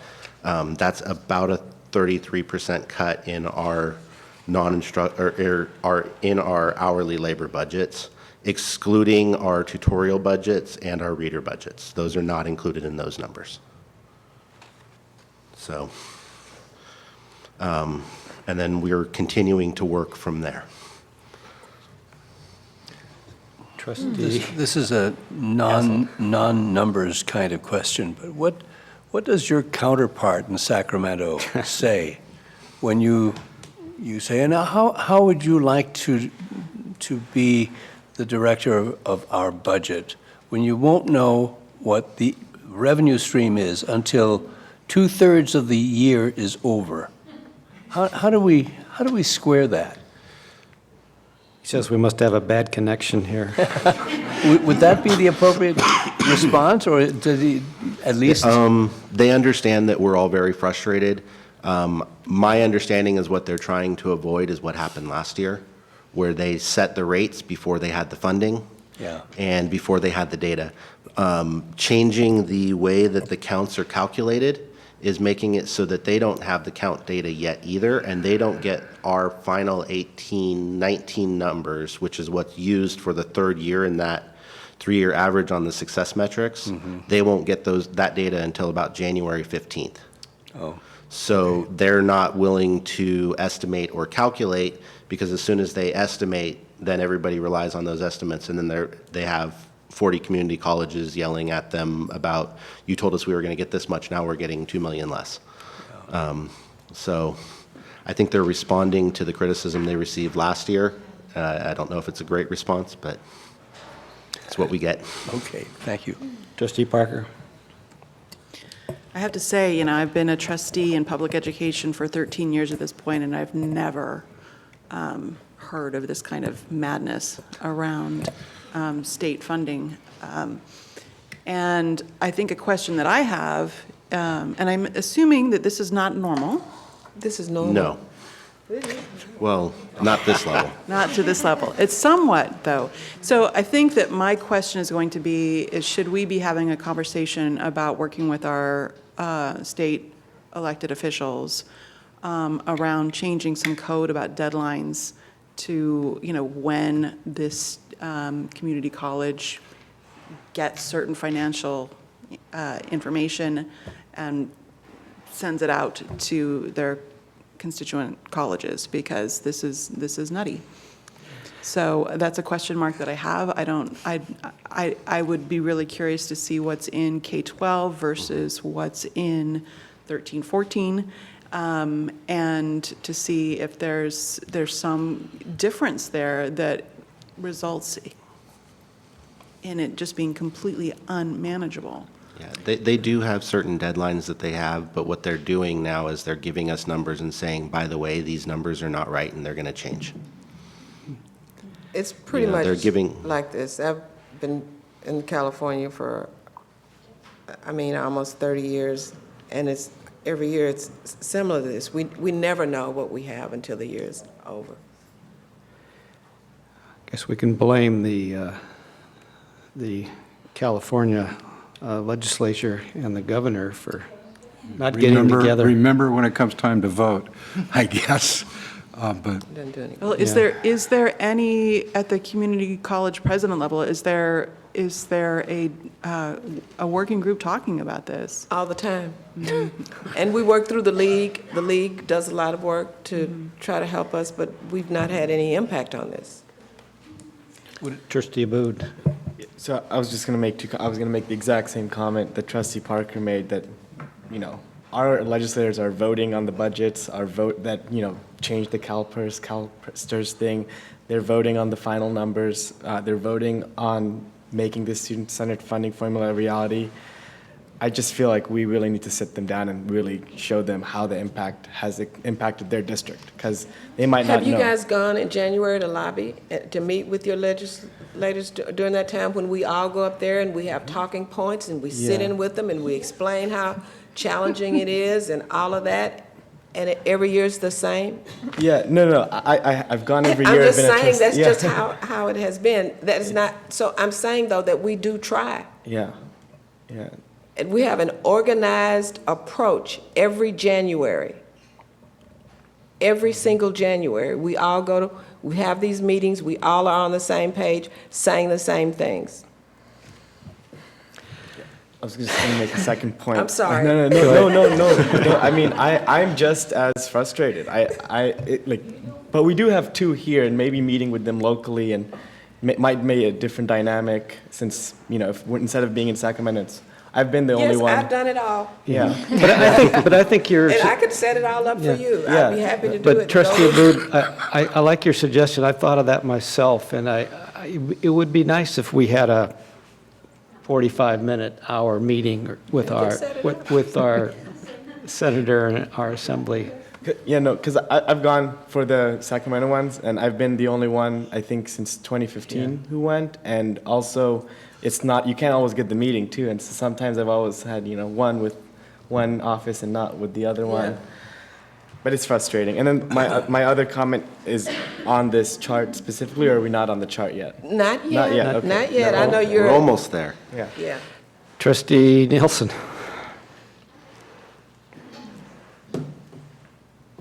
Yes, I really think that this conversation is really indicative of the reason, and an explanation of the reason why we need to have substantial reserves. And that's what's been going through my head. Without the reserves, we cannot function, because you can never guess and set a budget and be accurate.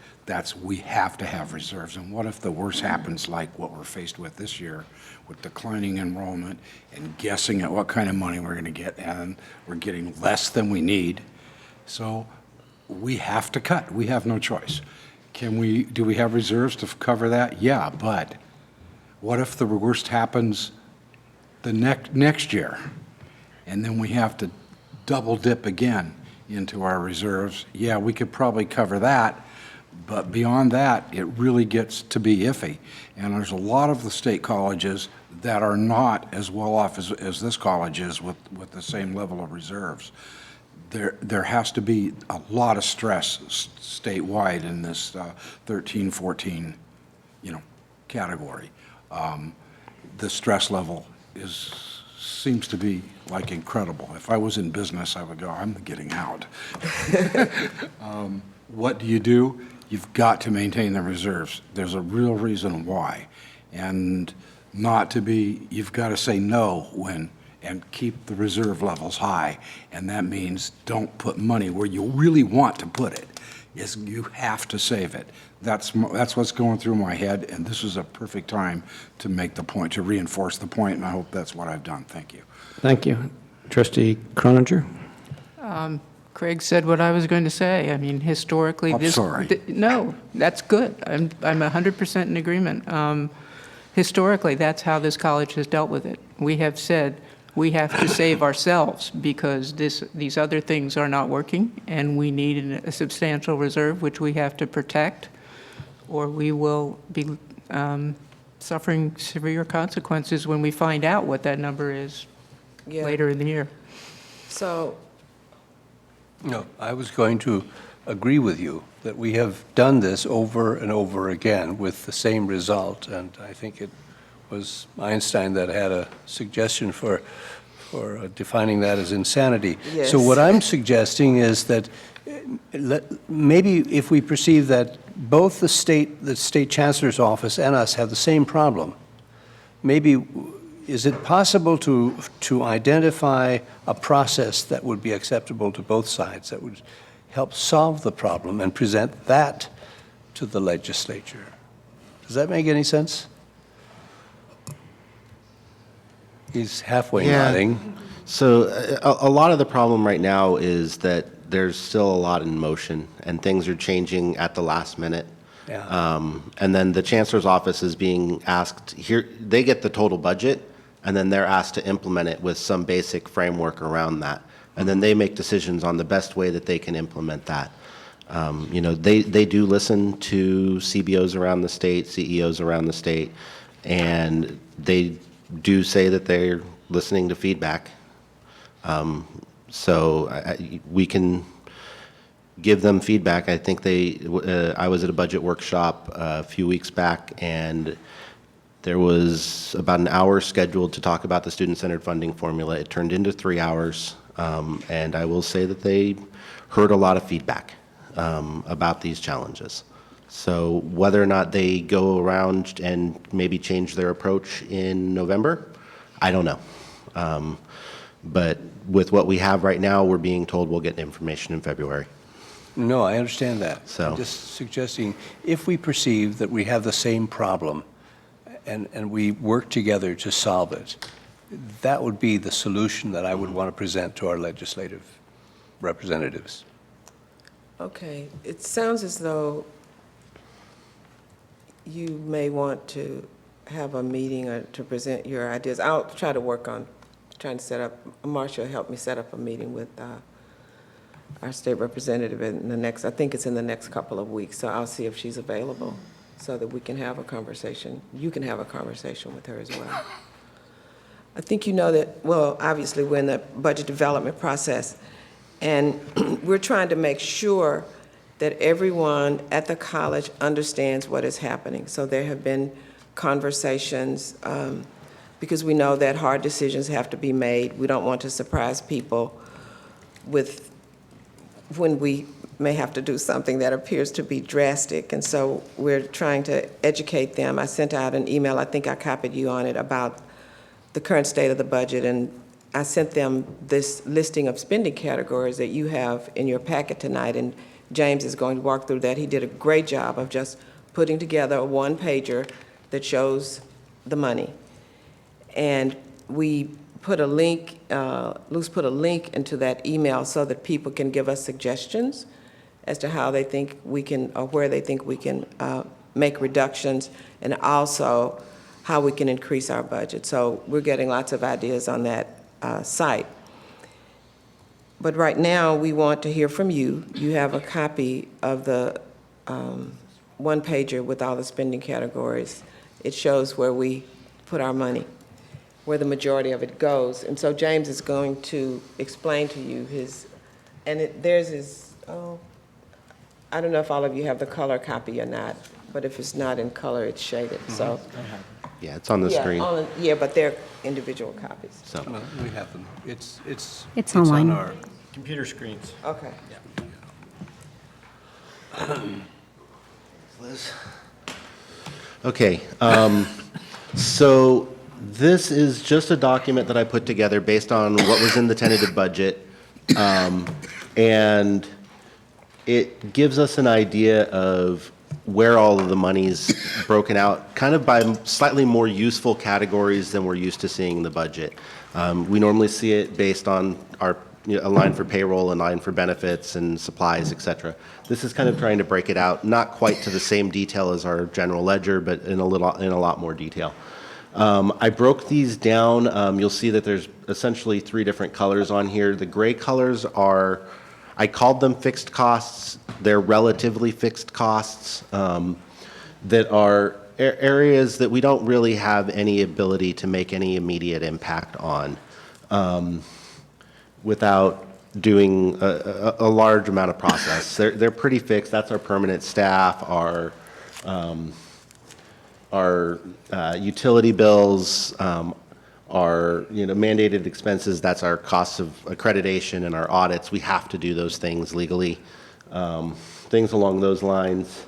The category that's sitting in yellow here, I called them the semi-fixed costs. These are areas where they can go up and down based on decisions we made. We have, again, a less limited but still limited ability to impact these numbers. Non-credit and summer faculty, they are not guaranteed under permanent contracts, which is why I broke them down there, but assuming that we offer non-credit courses and summer classes, those are costs that we're going to incur. Same thing, hourly faculty overload. Those are filling classes that people are taking. So again, those are areas where they're not locked in terms of contracts, but they are relatively fairly fixed, at least based on right now. James, the areas in white are the I just have a areas we have a question. little more say. Hourly faculty overload, that's their overload, or that's overload from the permanent faculty? That is overload for permanent faculty. Okay, So, is it possible to see those 2 items separately? To I see can what do the it that way in the future. Okay, just because it'd be good to see what the hourly faculty is and then what the overload from faculty. Yeah, I grouped them together because both of those are Yeah. ways to fill classes Right. that are not being covered by our permanent faculty's regular TLU loads. So I figured that either we're using adjuncts or they're being taught by overload. But yes, I can break that apart in the future. Thank you. That's easy enough to do. And then the areas in white are the areas we have a little bit more control over. We're able to make decisions and move around within those. I will say that while they're controllable, we cannot cut basically any of these down to 0 very easily. there might be a line or two in there that you could, but that you can eliminate all of the controllable expenses. One thing, if you add up all the stuff in white, it's just barely over $5 million. So if you keep in mind that we have a deficit that's started out as around $5 million, now based on these numbers is approximately $4.5 million. If you cut 100% of it, it still wouldn't solve the problem. So, and like I said, that's not possible. So the second column on here is as a percentage of our total expenditures. That's essentially just taking the number in the column here and dividing it by the total, just to get that percentage and see what that looks like. And then the last one I put in, because we're deficit spending, looking at it as a percentage of expenditures is good, but we really should be looking at it as a percentage of our available revenues to understand what that looks like. So this is a percentage of the revenues that were in the tentative budget, which I believe was just over 102 million. So that's what this column is calculating, is just to say, if you look at it as a percentage of our available resources in terms of revenues, that's what this looks like. So that's how it's all laid out. Then I believe what we were looking for was just some discussion. And suggestions from you, if you have any. We're still trying to get it as much reduced as we possibly can by the time you see the one we're sending to the state. Yes. Trustee Nielsen? Thank you. I have a couple of questions. One is pretty simple. It's just a numbers thing. I looked at the top category there where you call it, fixed costs. And there was an item in there, because I'm a trustee, I noticed that, and I saw this number up there that says $107,000. Yes. And I can't add up to get to that number. And so I don't know where those numbers come from. I mean, if there's 7 of us, if you divide by 7, I don't get 1/7 of that. So that's made up of the small stipend that you guys get each month for all the meetings, as well as the district's contribution to health and welfare benefits that are available. All the trustees have the same health and welfare package as employees. So that's where that number comes from, based on what some of is us, in the budget. not all of us, participate in that. Correct. So that I didn't see how that added up, and I don't know what those numbers are. So That's what it adds up to, because it's different depending on which plan a person chooses. And although all the board members don't take advantage of the benefit because you don't have to. I figured, for me, I looked at it and went, okay, maybe the insurance is better than what I have now, but it's going to cost me more than the stipend to participate. So But that's how we got that number. Okay. Yeah. Next question I have is more directly related to input on what you're doing with the budget. Like all of you, I've been real concerned about this, so I read everything I could kind of find, and looking at the past, looked at our record of predicting the future when it comes to enrollment. I felt it was kind of a dismal record to look at. We sort of missed the boat. Best guesses didn't seem to work in that, but at least we had numbers that we budgeted for and used. I don't know where those numbers are going to go next, but I don't have like 100% confidence either in what we're predicting enrollment to be a year from now or 2 years from now. All I know is that it's probably going to be different than what we're predicting. Hopefully, for a change, it might actually be better.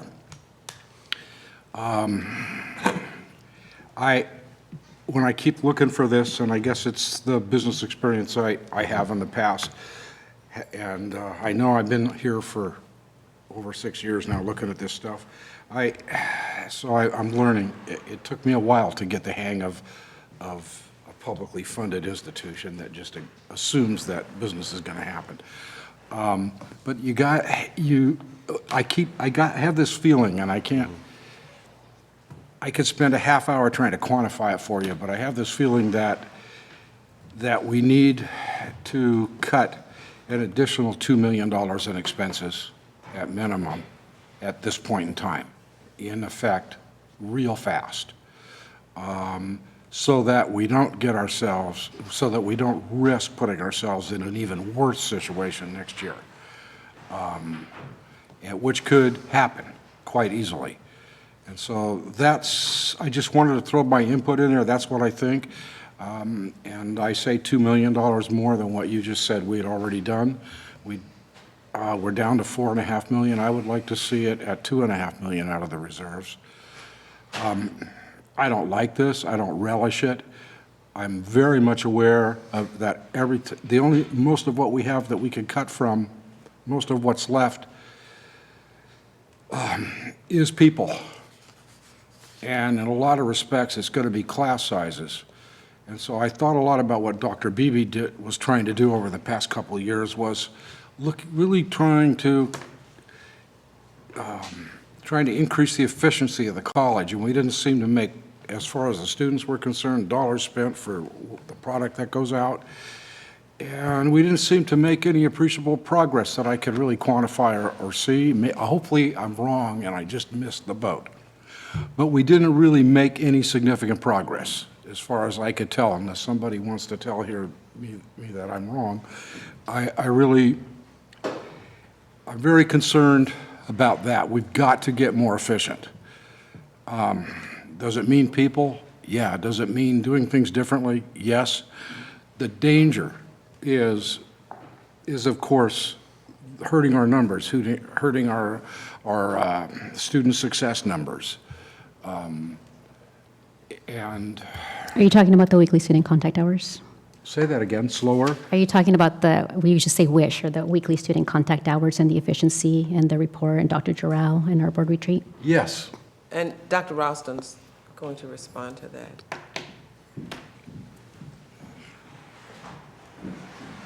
Sorry to make you get out of the chair up there.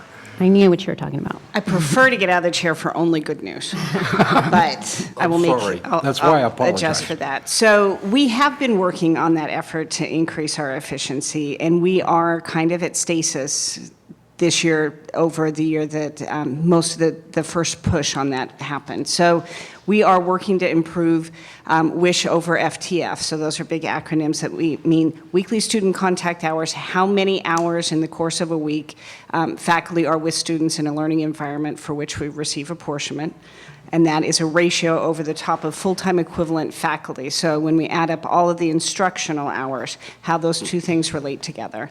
And one of the reasons why we have had a very successful student outcomes is because we often have smaller classes at Santa Barbara City College. Faculty have the purview over course cap size. That's covered in AP 7210 on page 9 if you want to take a look at it.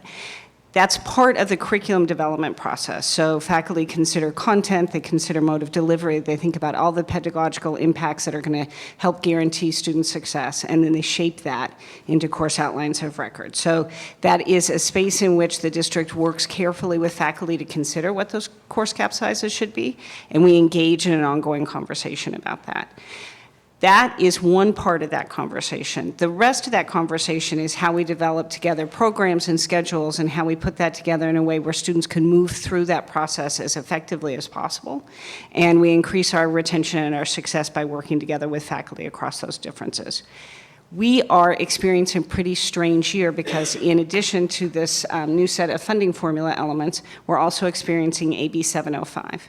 So we presented to you about all of those changes in course-taking behavior that students will experience, and we're actually very fortunate that we haven't seen a dramatic decrease in enrollment or a significant drop in our efficiency rates, in part because we've done a lot of pre-planning for how to adjust to bring students in, remember, from those below college level courses into college level coursework and make sure that they have enough support. So this has been a year where we have set into place a number of experiments that feel risky and disconcerting at the budget level, but we think pedagogically that we're starting to be pretty well prepared to make sure students succeed the first time in those courses with adequate support. So we are working on keeping a lot of the balls in the air, and today our enrollment numbers have us at 1.2% above last year on this same date for units that students are enrolled in. So one of the things I've worried about is we might have been making quite a bit of resources off the backs of students taking courses below college level. And that's one of the reasons why the legislature worked to disrupt that, was because they were concerned that colleges might have built a system that kept students below level simply because of revenue. We certainly didn't do that. But once we made those changes, we weren't sure what would happen with those students and how that would impact enrollment. Faculty have worked really diligently to create the kind of coursework that students needed, and we're seeing students enroll into those. So we feel pretty confident that we're at least going to make it through this year at a balanced level. And then deans and chairs are working very carefully to review how full classes are, and making sure that we keep that fill rate up, which helps us with that wish over FTF. And then we're reinitiating our Strategic Enrollment Management Committee and really thinking about how we build all of the parts together. It's this incredible integration process to make sure that outreach, enrollment, retention, instruction, and completion all work together across that student-centered funding formula and guided pathways to make sure that students are successful. And that's going to give us economic benefit in order to provide more services for students. So it's a really long answer to say, this isn't just a course caps issue. It isn't just a schedule issue. It's making sure that we're able to meet student needs across all of these variables. And together, the deans and faculty have worked to try to make that as stable as possible in a pretty unstable environment. So we're going to continue working together through participatory governance in order to find ways to keep increasing that stability and keeping student success really front and center.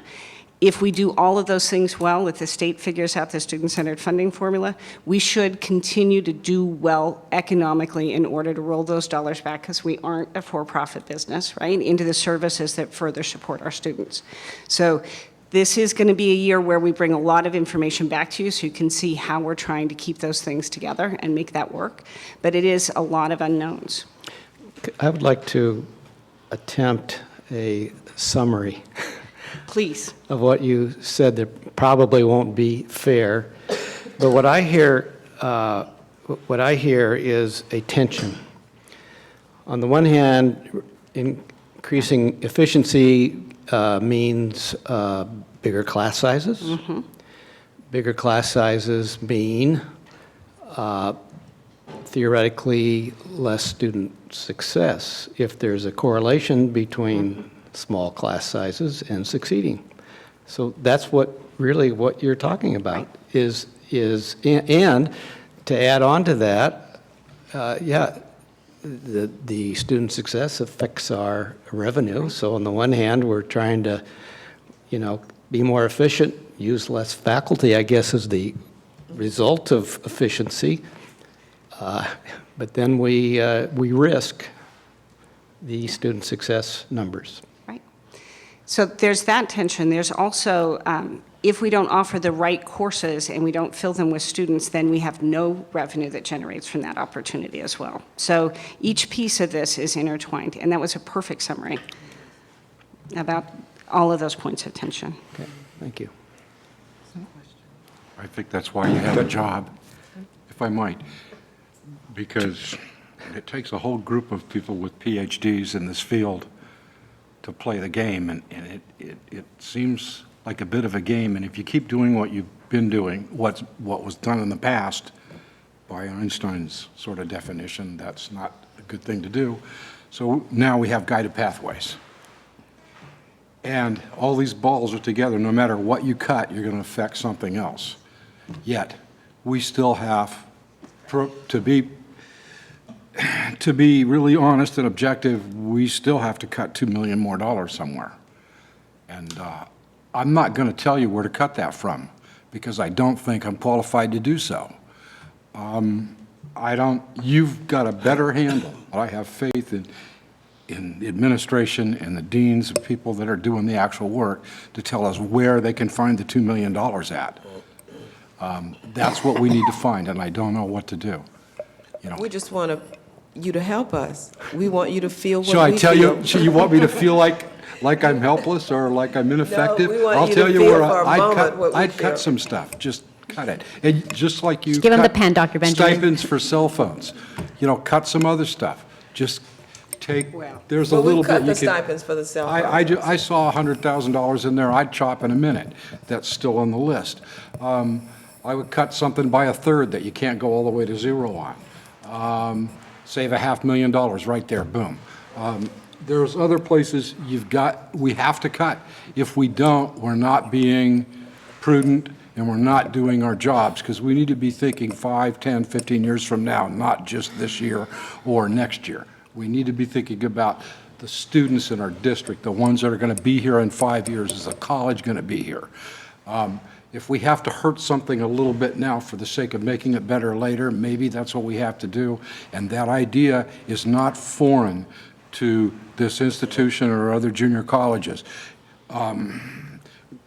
Classes have been cut before, Right. to our detriment.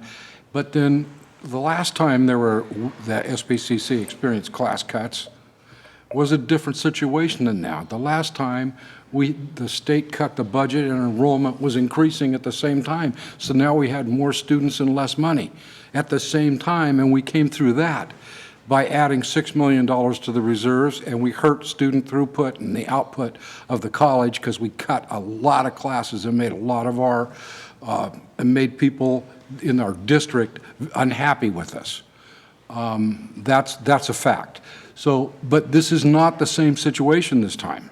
Now, we still have less money, but we also have dwindling enrollment. If there's ever going to be cuts, now's the time, and asking for only $2 million more right now is the absolute minimum I would expect, and I hate to cut more than that, because I think we have at least a 50% chance of coming out of this okay if we do that much.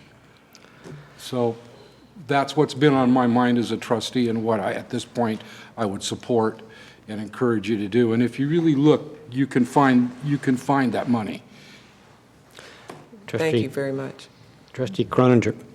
Pamela, before you go, I just briefly wanted to return to the numbers. My introduction to WUSH and efficiency was reading in a consultant's report about a different college that the college had to increase its WUSH, its efficiency, which was in the mid-400s, or it would not survive. So where are we? What are our numbers? Our number for this last year that we just ended was 446. 426? 446. 446. What is that number? The magic number should be 525. But actually, it's 545 because we have a shortened semester. But what we is- set a goal of 525. Right. What is WUSH? I don't know. The weekly student contact hours. Weekly faculty.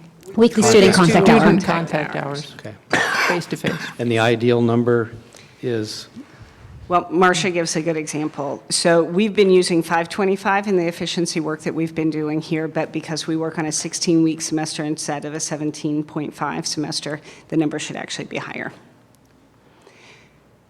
We've also been working to improve our data sets to be able to clarify some of these things. So some of our numbers in that 446 you could rework them a little bit and see them as a higher number because we have some cross-listed courses that we're working to be able to pull more effectively in our data set.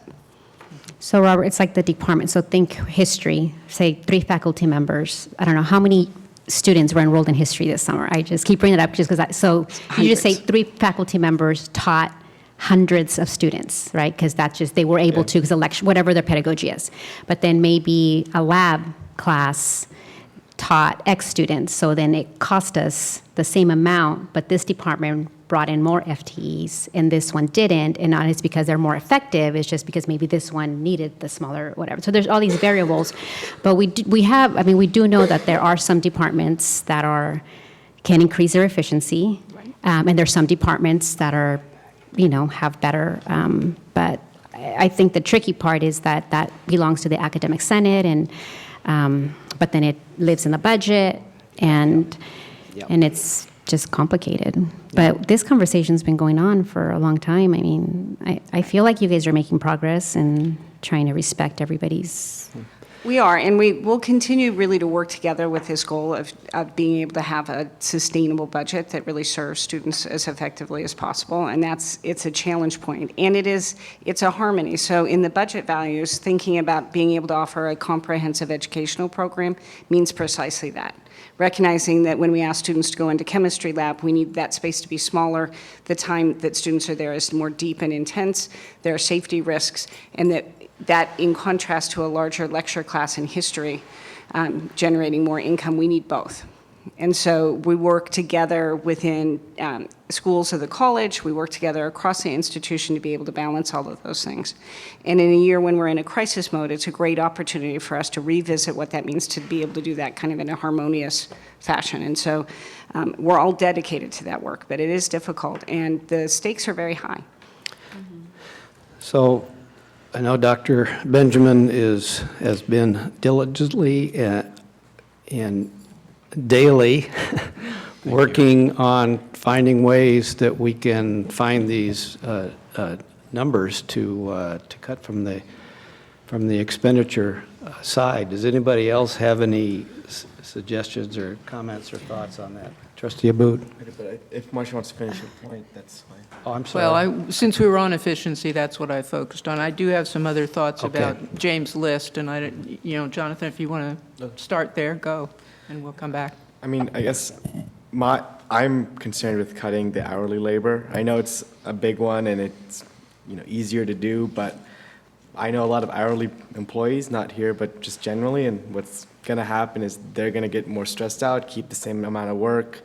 Maybe the quality of the work's gonna go down because they're trying to serve same amount of, people with less hours. And so, I don't know, my inclination would be more to focus on things like the non-instructional supplies more, maybe a little bit on the advertising and consultants, and, as much as we can keep it away from the people, the better. I know at 2 million we need to cut or more, we might have to touch a little bit, but, I'd rather cut 100,000 from advertising than even 50 from staff. And so however we can balance that, I think a dollar of staff is worth way more than a dollar of anything else. And so I would stray away from that as much as I could. I mean, and even things that are, IT refresh, 750,000, we can make it 700. 50,000 we save there's a lot of hours of people serving students. So I would try to keep it as far away from people as possible. Yeah, I agree with that, Trustee Boone. I think that was one of my things with equity budget. That's not, how do we bring equity to this? Because how's that equitable when the hourly semester to semester contract people are the most at risk to get cut because they don't have a contract? And so that's where I think my comment was with that whole equity values is if we're going to look at something through an equity lens, well, is it equitable to look at the person that is most likely to be cut, and that's our most vulnerable employee who only gets a semester-to-semester contract. I was an hourly employee when the board decided to go from $19.50 to $14.25 or $14.50, and I came to work and worked for a couple hours, and then they were like, "Oh, we just want to tell you, you're working at $14.50." Anyway, the Lord provided for me, and I didn't quit, but a lot of my friends did quit, and I maintained working here at $14.50. The hourly staff really pick up a lot, and I guess if it's hard for me to make a recommendation without knowing what would be sacrificed. I remember having the international student conversation and Craig saying, "Well, Veronica, we can't just axe it because we're gonna get rid of that program." It's oh yeah, duh, that makes sense. It's we had all these community pressure, but we had to find a middle ground. Well, we're not gonna get rid of the program, but what's the middle ground? And that's where that policy came up, and I felt like that's the type of conversation I'd like to see where you're not just eliminating something, especially because it's just a line item, and I don't like to think of departments who are made up of wonderful people as line items, and to see, well, how does that affect the overall service and what does that mean? But that may be more information that I would need to know to cut. I saw Paul Bishop's email. It was awesome, reduce. I was like, oh my gosh, $1 million. That's so much money. It's there's so much light on the mesa, roll up the lights. And so those are creative things that I thought were great. He sent us an email about the reducing electricity. Marcia, you have other thoughts that apparently Well, I cut you would off. agree with Jonathan, with Veronica, that it pains me that we start with what appears to be our most vulnerable people, and that is not the way we look at our mission. So I'm not enthusiastic about that approach, shall we say. I also think that there are other things that would help make our value for transparency a stronger, that there is other data that would inform our conversations campus-wide that I don't know if James can provide, but here's some thoughts. The number of classes that are taught for students. We have permanent faculty at $31 million, and we have our hourly adjunct faculty and overload faculty at $15.5 million. How many does each of that category, how many classes are taught by each of that category? Those are the classes our students go to, and I think a sense of what that means, because I think we all know fundamentally the community college system depends on adjuncts for existing. So when we look at the changes we make, we cut out in the line item here, we're cutting classes. The dollars that you have broken them down by departments, by our major departments at least, and what that represents in terms of students. We understand as well, and we value certain programs that are expensive. I mean, we always mention nursing, the demand, the need, the importance of that program. And we know that's expensive, and that's balanced by other classes, but we don't really have a grasp from that is more recent. We did have some work done on this in the past, but it's a long time ago now.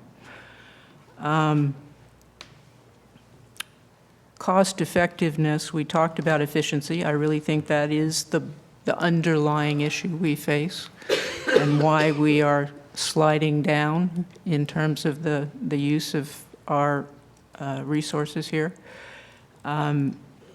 Cost effective, to me, has to do with, the enrollment side of the equation. Some programs make more money than others. Our STAR program, I believe, but I look to you to tell us, is dual enrollment. It costs us very little, and we get a lot out of it. So that would tell me that expanding dual enrollment is a good thing for us, and that when we look at these issues, we should understand not just the revenue side of something, but the revenue and the expense that goes with it. Because as a business person, Craig would say, I'm not going to make a product where it costs more than I can get for it.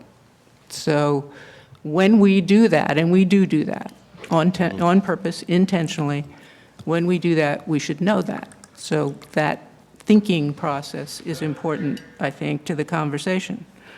I guess those are the major points I would have. I just think that this is a really helpful and interesting breakdown, but some of those other breakdowns would help our understanding of the budget and what's going on. Okay. Okay. Oh, I guess one more thing. Craig threw out $2 million.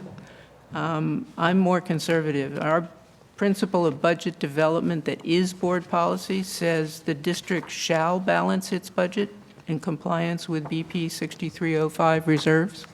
That means not just make a stab at it and fail, which we have been doing, but shall do it. Ongoing expenses shall be supported by ongoing income. We're not doing that. Every time we use our reserves, we are using one-time income. So we want clear direction for you guys to decide if you want us to cut $4.5 million from this budget, or 3.5, you give us a number. That's what we have to do. We may argue with you on it a little bit, but I want you to know what that means. It means that all these things you're saying you want to preserve cannot be preserved if you go that deeply. You can't have your cake and eat it too. So we'll do what you want, but you need to know what that means. I think I was trying to say that knowing what that means helps to have different ways of looking at it. Yes. So what Veronica just said, when you cut the hourlies, there's an element here of what does that mean? It's more than a line item. What I want to say, though, about hourlies, the one thing I think we didn't say about that is that we've told people that we don't want to cut hourlies and then take the work they were doing it and give it to the hourlies who remain. There will be things that we cannot do. We just do not want to burden people with more work. It makes the whole situation in the workplace worse when you do that. So some of the things we're doing will have to be eliminated. We just don't want to put that on the people who remain. It's not fair. Jonathan? If we're all giving our number in terms of how much to cut, I'd say not the full deficit, 50%, maybe at the most, because from what I'm looking at the last presentation we had 27 million left in reserve. 22 million is our baseline we need to keep. That's 5 million, kind of a cushion. I'd be comfortable with using part of that cushion to not cut as deep. So, if it's 4.5 million, we cut 2, we use 2. I mean, half of our reserve surplus, I think, is fair to keep things more stable here. Anybody else have a thought on that? Trustee Parker? I'm just, I would want to see it in terms of multi-year projections, because, you can do that once and maybe twice, but not long-term. So I think I would need to think about it in that context. But I totally take that point. Yeah, I agree, multi-year projections are very useful. Just keep in mind, we can do them, but right now with the revenue situation as it is, it would be very, very challenging to project anything on the revenue side. Well, we'll get, sorry, I'll go, Craig. Well, we're going to get to item 8.3, but in light of item 8.3 in our facilities and the PE building, I want a balanced budget because we're also entering into these renovations. And so we may need $1 million or $2 million here because the building's already literally being renovated or built. And that's going to be problematic because the brick and mortar's gone. Trustee Nielsen? Among all the facets to think about is what Marcia Groninger brought up, balancing the budget and what's in our policies. Included in that, in the meaning of that, is a responsibility to be prudent, and the reason we have reserves, because we don't know how much money we're getting till we've already spent most of what we budgeted to spend. So if we have to adhere exactly to that budget beyond reason, we might as well not even open the doors because we can't, except in a very limited way, and we would have to have a cap on the number and type of all the students that we accept, so that we could spend just exactly those dollars that we're pretty darn sure we got. But we don't operate that way. We open our doors and let them come and do the best we can. And that's why we have reserves. And thinking about the future and considering the future needs, we got projects we want to do, and we're going to need money for it. We park money in different funds. Some of those, if we spend it to keep funding, if we keep the deficit spending, we're going to have to forgo those projects, or some of them. You can't, there's no physical way to do both. You can't fix buildings, replace other buildings, and deficit spend on what you do for a business at the same time. You just can't do that. It's not going to work, period. So I don't want to cut people, and you've done, when I looked through and read about the cuts that have already been made and the proposed cuts, you're doing the right stuff. You're cutting everything. The low-hanging fruit is gone. And such a huge percentage of what we spend is on people. And most of those people are protected by very strong unions and have contracts, and you're limited in what you can do. So the only place you can go, and I regret that this is a fact, If you got to cut more, the only place you can go is to hourly. And I'm sorry, Jonathan, I don't disagree with what you said, not at all. But we're at the point where we have to exceed. And I'm just dead wrong that we're not at that point, but I think I'm right. And we got to bite the bullet, because if we don't, it'll be worse for the people that we serve down the road than it will be if we do. That's why we get the big bucks. I was told I got paid for doing this. Well, and I think all of those of us that Ellen, are- one more quick point. I think we could cut stipends by a third. Just chop them, see what happens. See if you could find a way not to do it. If there's a few exceptions, okay, let those off, but add the burden on the other categories you can cut. Cut them by a third. There's $500,000 right there. We've got a lot of other business to do tonight, and does anybody else have any specific suggestions or comments they want to make No, before we I think this move is on? hard, and I think for those of us that were on the fiscal committee for so many years, I think, Marcia, I think what you're saying is, we've already done this. We've already said, okay, just pass the budget. Okay, let's pass it. And so we've just done that for year after year now. And even though we knew STRS and PERS was going to go up, I mean, we've known this for years. I mean, you guys were so great in conversations with us. And so I think that we're to the point now where we're just saying we can't anymore. We're not going to approve a budget unless it's balanced, because we've done it every single year and nothing has improved. And that's a really hard place to be for me, because you always want to yield to the recommendation of the staff. Give the raise, hire the faculty, do this, do that. And we did. We gave the raises. We hired the faculty. We did everything the staff recommended to us. And here we are, and we've got buildings to repair. And that's, I think, where I'm at. I think what you were saying, that where this policy just needs to be followed now. Oh, no, she's lovely. No. Okay, thank. She didn't take it personally, ma'am. Okay, Thank you, though, for Okay. sticking up for her. We love her, too. Okay. Any other specific comments on this topic before we move on? Okay. Our next item is 7 point, thank you, James Thank you. and Pam. 7.1, International Programs, an annual report. I'm looking forward to hearing this. I eagerly read through your presentation, or at least the one, yes, the PowerPoint presentation. And the one thing that struck out was the number of countries that students come from. I think it says in here there are 80 different countries, and they're all over the place.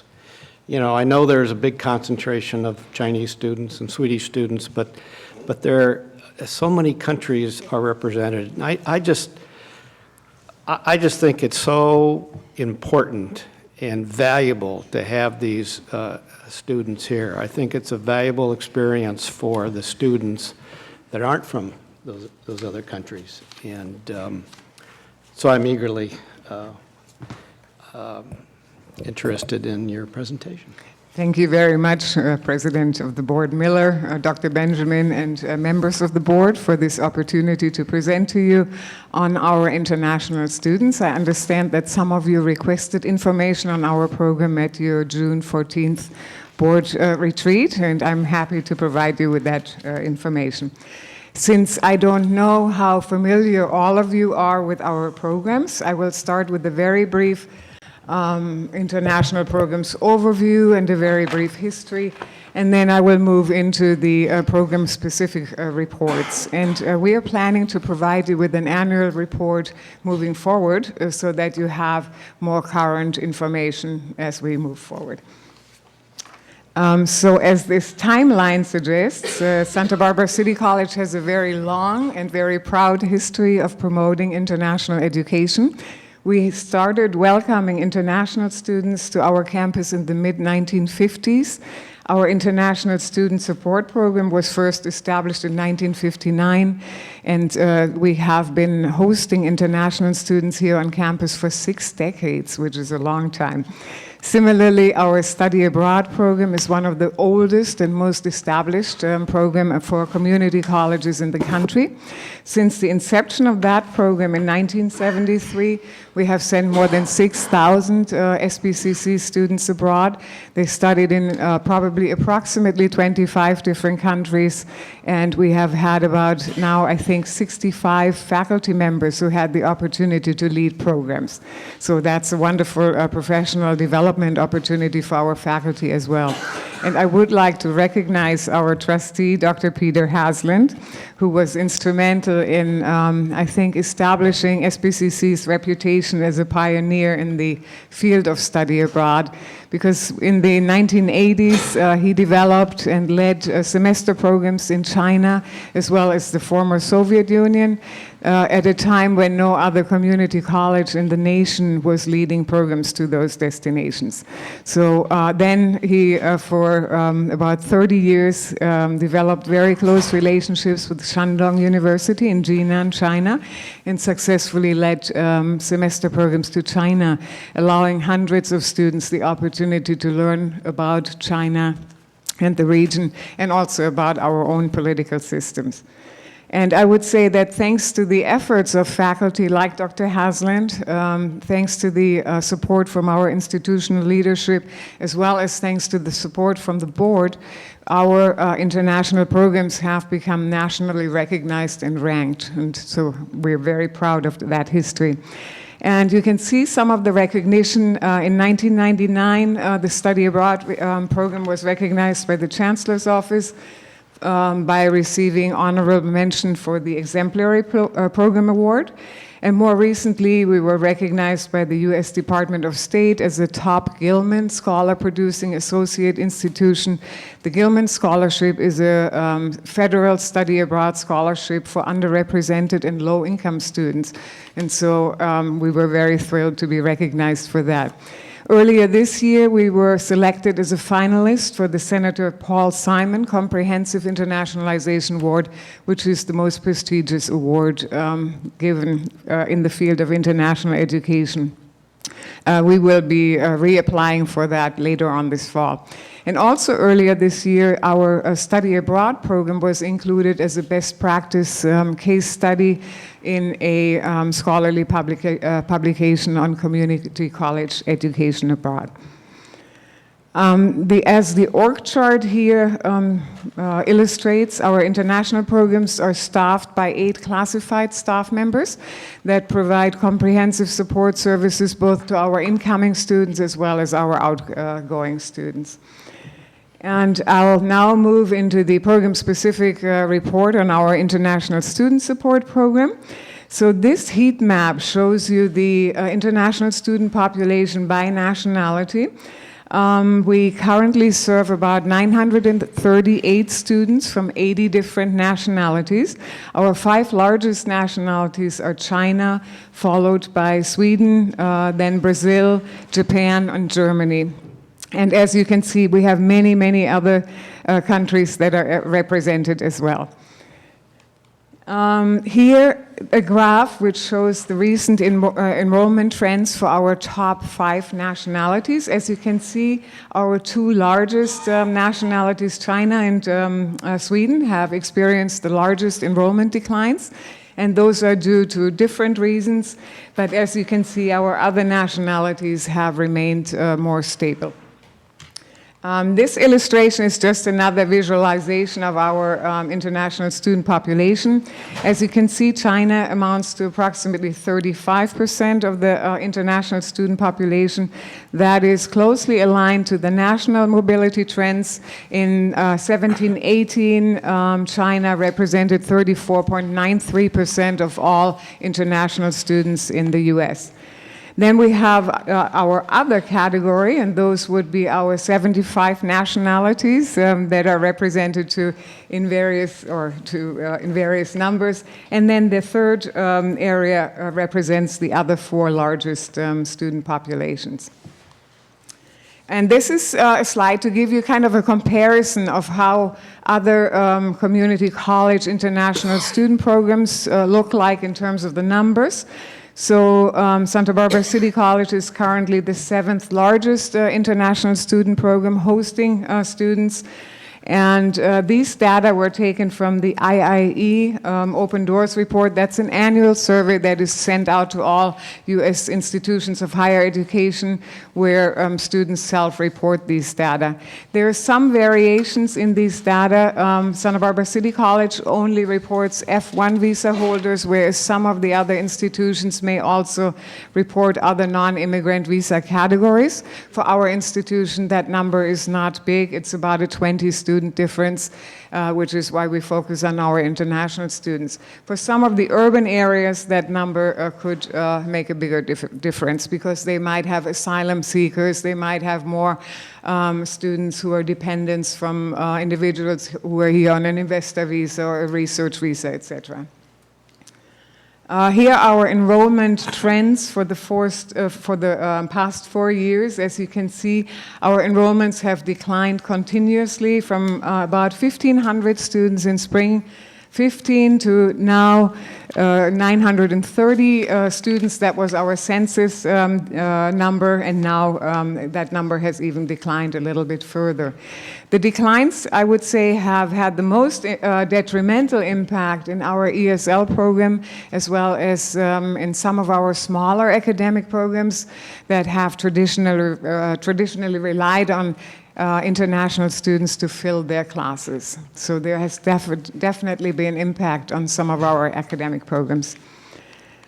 Here, a quick snapshot of our budget, the 18-19 budget, as well as some budget projections.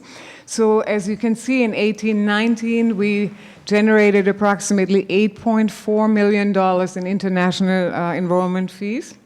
The operational budget for the international programs was amounted to about $1.24 million, which left a net revenue of about $7,150,000.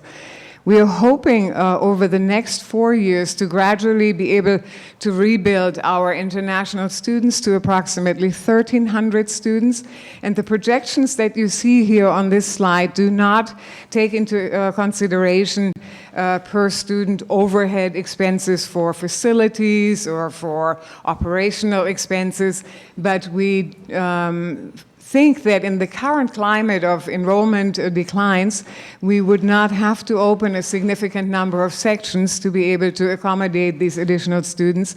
And actually, our international students have been instrumental in helping us to fill under-enrolled students with classes which would have otherwise been canceled, so thereby guaranteeing better class choices for all of our students. Here, a little bit more detailed breakdown of the expenditures for 18-19. As you can see, about half of the expenses went to salary and benefits. Then about $50,000 went to supplies, material, printing, travel, and conference. Then about $447,000 were paid in shared marketing fees or agency referral fees. These fees are paid to our overseas marketing partner agencies who help us to vet potential applicants. They help us to market our programs to prospective students. They help the students through the application process as well as through the visa application process. And then an additional $45,000 was spent in advertising and direct marketing, and about $13,000 was spent on student events. So this is just another visualization of what happened here, or of our enrollment and revenue trajectories over the last 4 years, which has resulted in a $3 million loss of revenue. And this is where we are hoping to be able to go within the next 4 years. And the revenue projections that are included in this slide account for gradual increases in the operational budget for the International Students Program, as well as in increases for additional outreach and marketing efforts. We are in a really unique situation in terms of international education that has been created by this unwelcoming, I would say, national political climate, which has resulted in changes in visa regulations, in an increase in the number of visa denials for certain countries, such as China, Vietnam, as well as other countries. And also there has been an increased scrutiny on visa applicants. They have to show their social media accounts.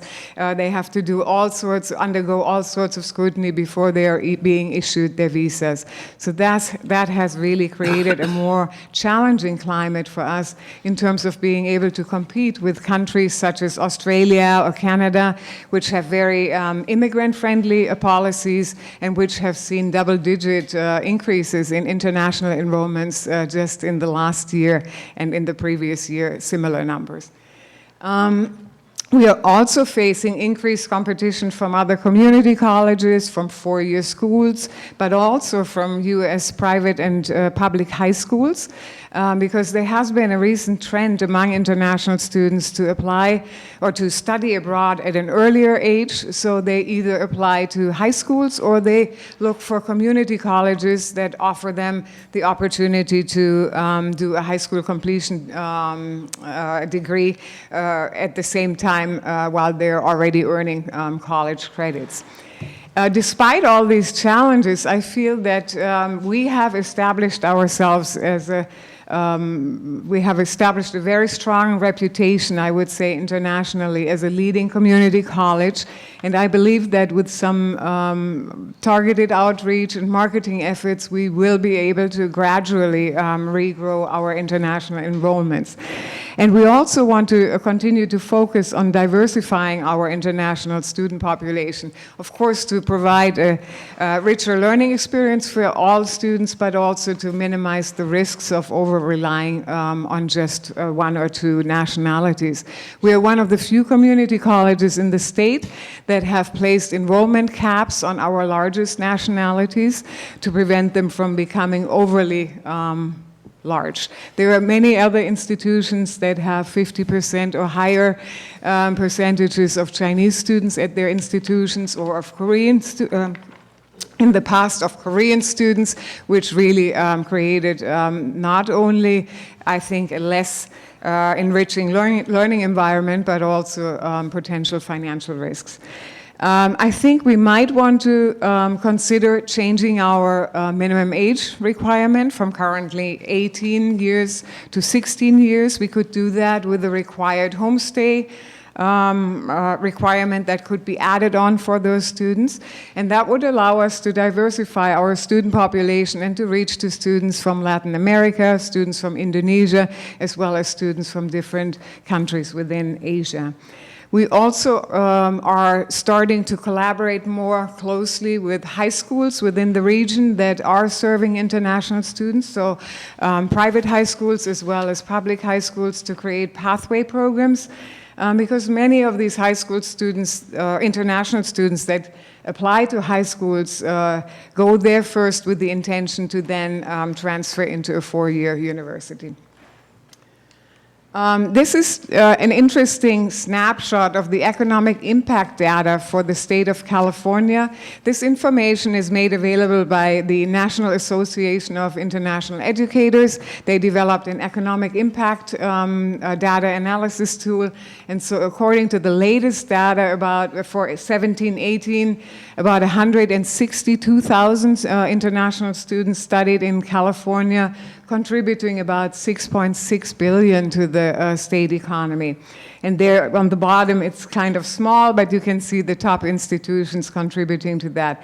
And as you will see, UC Santa Barbara is the 8th largest contributor, contributing about $200 million to the economy. Here, a more granular look, and these are actually the impact data for our local congressional district. So as you can see, within our district, there were about 5,131 international students enrolled, contributing almost $250 million.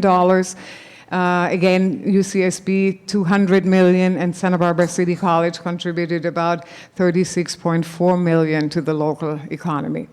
So while those numbers, I think, are pretty compelling, it is, I think, the cultural benefits as well as the academic benefits that our international students bring to our campus as well as to the local economy are even more significant. And just to quote some of our local students, I love this quote: "International students bring a wider perspective and allow our campus to feel a little bit bigger, more open, and more connected to the world." Or as another student says, international students bring with them diversity of thought and experience.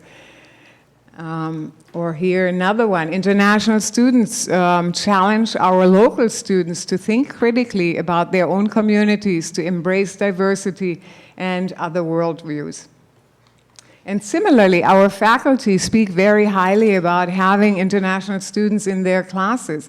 And I believe, or as evidenced by these quotes, international students are an asset to the classroom environment because they share knowledge and insight about their own cultures and their own countries, and allow our resident students to learn about different countries and cultures. As Carrie Hutchinson states, they're cultural ambassadors, contributing to a more globally minded classroom environment and thereby helping us to better prepare our students for an increasingly globalized world and workplace, I would say. And also, on a more practical level, I already alluded to that, our international students help us to fill some of our low-enrolled classes, and that is particularly important in our more specialized classes and also in our higher-level classes. So this quote is from Ignacio Alarcón, and so many of our higher-level math classes, our international students help us to offer these classes to our resident students as well, of course, as to the international students. And finally, international students provide opportunities for our local students who oftentimes have very limited travel experience to make friendships with international students from all over the world and to learn from students from all over the world. So I will now briefly move on into our Study Abroad program update. And this overview provides a brief list of the programs that were offered in 2018-19. We had a total of 222 students study abroad. That number is huge for community colleges. It is probably, I think it's our second or largest number in the last 20 years I have been involved with this program. Just this last year, we developed 7 new programs, and we had 5 new faculty directors leading programs. So we are trying very hard to make sure that the programs are accessible to our low-income students and our traditionally underserved students within study abroad. And we do that by working very closely with DSPS, EOPS, the Financial Aid Office, the SBCC Foundation, and we were actually just recently recognized by the US State Department in 2 special categories, and those were the most growth in ethnic minority students as well as most unique program destinations. And here is a brief snapshot of what we will be offering in 2019-20. We will be having 2 new programs. We have a Business of Art in London, a winter break program, and then also a new international business program in Dublin, Ireland. And also we will have 3 new faculty directors who will have the opportunity to lead programs. Again, to put this into the bigger context, this is the most recent data, again, available from IIE Open Doors from 2016-17. These are the leading U.S. community colleges for semester-length programs. So Santa Barbara City College is number 5 in the country. And you will notice that Citrus College seems to have a really big program, but that is because they're the lead program for the Southern California Foothills Consortium, which actually consists of 15 community colleges who all enroll their students at Citrus College, hence the larger number. And here just a few statistics about what study abroad does for our students.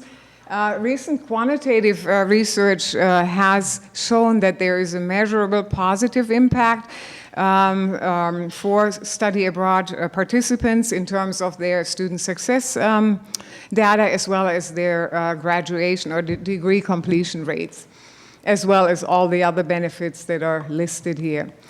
And then again, to come back to what our students tell us, when I talk to returning students, it is evident that study abroad is a truly transformative experience for them. It provides them with the opportunity to kind of learn more about their own cultural heritage and backgrounds, to think maybe more critically about their own cultural biases, and also it provides tremendous opportunities for personal growth and also to develop leadership skills. Santa Barbara City College is one of the few community colleges in the state and probably in the country that has made a long-term investment in international education. Many other community colleges have cut funding for study abroad programming whenever there were budget deficits, and I really commend the college and I thank you for your long-term commitment to provide our students with these life-changing opportunities. So thank you for your vision and support. That concludes my formal presentation, but I'm very happy to answer any questions that you may have. Thank you very much. That was an excellent presentation. Thank you. Does anybody have any comments, questions? Kate? I'm just wondering about access for low-income students. Can you talk a little bit? I assume the units cost the same as our regular units, but then there would be travel costs and housing costs and food costs. That's correct. How does your team address that?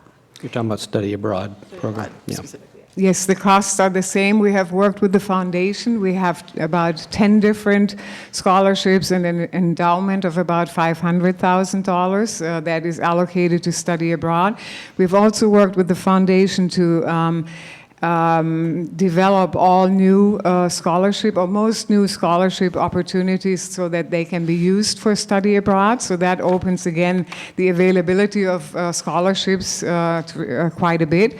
And then I have been very involved with the Gilman Scholarship. I have been a reader and a panelist for them multiple times, and I do workshops for particularly for our EOPS students, low-income students, and help them to make them aware of the Gilman Scholarship, which is specifically for underrepresented students. Community college students are underrepresented by definition because less than 3% of community college students have the opportunity to study abroad. So as a result of these outreach efforts, we have the highest number of Gilman recipients. The Gilman Scholarship funds about $5,000 for semester programs and $3,000 to $5,000 for short-term programs. So it's a big chunk of the expense. We were just receiving the numbers for the fall, and we again have 3 Gilman recipients, in addition to the scholarship funding that we can provide. I've also worked with tutors in the writing lab, with staff in EOPS and in DSPS and in different programs, to inform them about the scholarship and the criteria so that they're able to help their students with the scholarship application essays as well. And I do a lot of those as well. Yeah. And it's very, very, very rewarding when you see that the students get the award and when they come back and they're a different person oftentimes. Anybody else? Trustee Croninger? Carola, it's a wonderful presentation, and thank you. Thank you. And I know this is a strong program here, has been for many years, and I think that your ideas about increasing diversity and so forth are important. I think there's some really good things we could do that would make the program more strong and more supported. On the flip side of that, as you know, I'm sure, I don't think it's something we should be counting on for our budget for next year. two reasons. One is, and you ran through many of these reasons, the challenges. Our political environment for people looking at us from other countries is not friendly. And it's going to get worse. I mean, every indication is it's going to get worse until our election, and then maybe we'll find out whether it will get better or worse still. So the numbers are clear that students are going to other countries. Even American students are going to Canada for, as you mentioned, because it's cheaper. And now, with so many incidents of mass shootings, many of the countries where we are getting students are issuing warnings to their citizens about coming to the U.S. and saying, be careful, and saying hard things about the risks of coming here from that. And even Americans are very sensitive. We have incidents where people are just overreacting because we're all so concerned about those incidents, and they're horrific. When you look at a place from afar and say, should I send my child across the world to go to that place? And you read about these reasons, and you read about our political environment, and you read about the wildfires, and it sounds like all of California is on fire. And we ourselves have been touched by several of these disasters over recent years. So I just don't think, and the numbers reflect it, it's not in our control. It's nothing I think we can help for now. I think we can do more sometime in the future, but I don't think it's now. And you know, statewide, the number of international students have dropped. UC's, the number of international applications have dropped. It's everybody. So, you know, and Germany, Ireland, Canada, New Zealand, United Arab Emirates, Uruguay, all warning people about our society. So budget-wise, which goes back to our last agenda item, I think it's unrealistic to assume we will increase. I think it's more realistic to assume it will drop again. We budgeted last year for it to be flat, and it obviously was not. We went down significantly.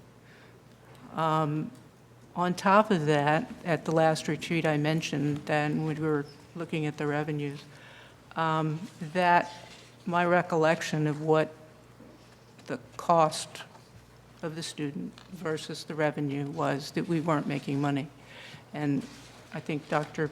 Benjamin asked me to go back and look for that. So I did, and I shared with her the calculations that I came up with. Two ways to calculate it. The one most favorable to us, and the one that is specific to SBCC, would give us a loss of $300,000 this year per student, or for the whole program. And next year, if we increase expenses as projected, would give us a shortfall of $881,000. So I just don't think we should budget on increasing. I think we should do what we do really well and rely on those strengths of the program to keep it going in a difficult time and to be, you know, a continued leader in a difficult time. But I don't think we should say we're going to make money, and I don't think we should say we're going to increase. I certainly agree with you that we need to be cautious and that there are factors that are outside of our control. There's no doubt about that. But I also feel that we haven't explored all the opportunities where we could potentially see some growth. So probably it would be the most conservative approach would probably not to budget it maybe, or to budget it to a smaller degree into the overall budget. But I do feel that for the past few years we have not made concerted efforts to grow the population, because in the spring of 15 we actually purposefully reduced the number of students because we wanted to respond to the community concerns. That was when we were at about 1,500 students, and at that time I had already mentioned that once you start to actively reduce the enrollments, that has a long-term ripple effect, because it's not just, you can't just do that from one year to another. You will see a longer decline. So that is definitely what we have seen. So what I would propose is that we try some new strategies, and we try some different outreach strategies, and try to grow the program. But how it will be budgeted, I think I will leave that up to Lindsay and James to figure that one out. Yeah. Can I ask whether there is any preliminary indication of the number of international students we might have this fall based on visa applications or? Yeah, that's again, and I think, Marcia, you're absolutely right. We had a number of students who didn't get their visas. To the best of our knowledge, we anticipate about 300 to 320 new international students. So I think our numbers for the fall may be flat. Right now, the numbers look like they're up. I haven't looked today. Was it 1 point? We think our non-resident enrollment is up today by head count 1.63. Yeah. Our F1 visas are up over last year. Yeah, so at least and that is what I had actually anticipated, is to have a flat enrollment for the fall, and then hopefully to be able to add potentially 50 students in the spring. And I have always been very open that there could be things that could be happening that might change this scenario, but I think it is realistic to try to go for a very gradual enrollment increase. And, you know, we are projecting it not over the next year, because there's never a situation where you can just, it's not like turning on the water faucet and all of a sudden you have all these additional students. It's always a long-term increase or a long-term decline. Yeah. Yeah, well, I'm urging a view that says we can do our best, but really the risks are greater that we will go downside. And frankly, with 35% of our students being Chinese, we could lose a third of them in a tweet. You're correct. Yep. Just like that. And that's a huge financial, all of a sudden, cut. Might I ask, though, Marcia, I didn't understand your comments about that it's costing us rather than making money or making net revenue, because the numbers that were provided in one of the slides indicates that in 18-19 we had a net revenue from foreign students of $7,149,000.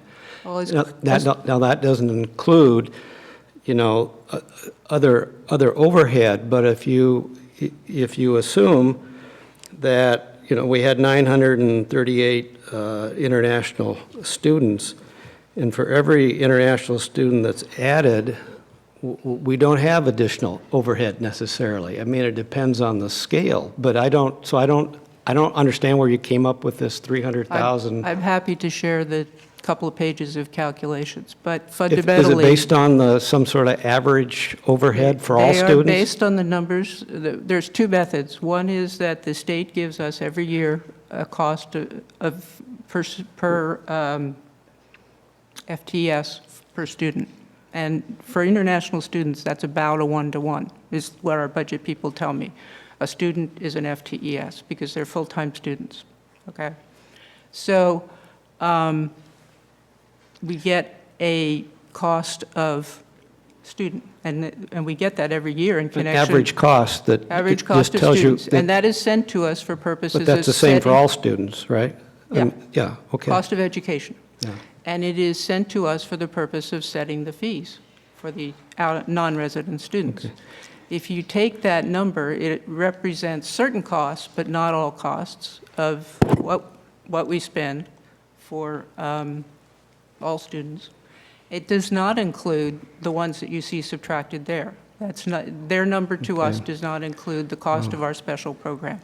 Maybe just if I can interject, I Yes. think that the net income for international students per student is about $100 per student, which is above the FTES generated for a resident student. But that's not the cost. The net cost of a student, of all student, is, let's see, 2018-19 was $7,998 per student. But that's a number that assumes, that assumes every time we add an international student, well, say, for example, you add 100 international students, the cost of that will not be 100 times the 7,000 figure. It will It be is some, based on it the will be cost some per small, student. it will be some very small fraction of that. So Yeah, I don't, I guess I don't follow what the. It's not some very small fraction of that. You could say that about any student that we add.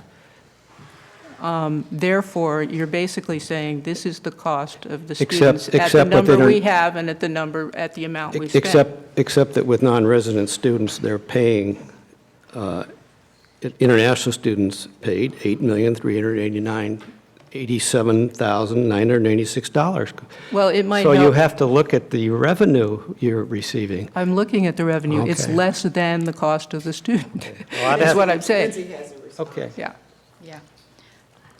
So, Trustee Croninger, the report that you're referring to with the $7,000, the average cost for the education, I went back and studied it in further detail, and that report is calculating the funds that are spent from all of our different funds. That's coming from the 311 report. And if you look at it, it shows that our expenditures are $111 million in that year, and we know that that's well beyond our unrestricted general fund expenditures. So it's taking into account categoricals, grants, all of our restricted fund expenditures, which wouldn't but really be the right way to calculate how much an average student is costing us in the unrestricted general fund. That's including all these special programs. So that's kind of comparing apples to oranges, so it's not quite the number that we can be using to determine how much it's costing us to educate one FTE.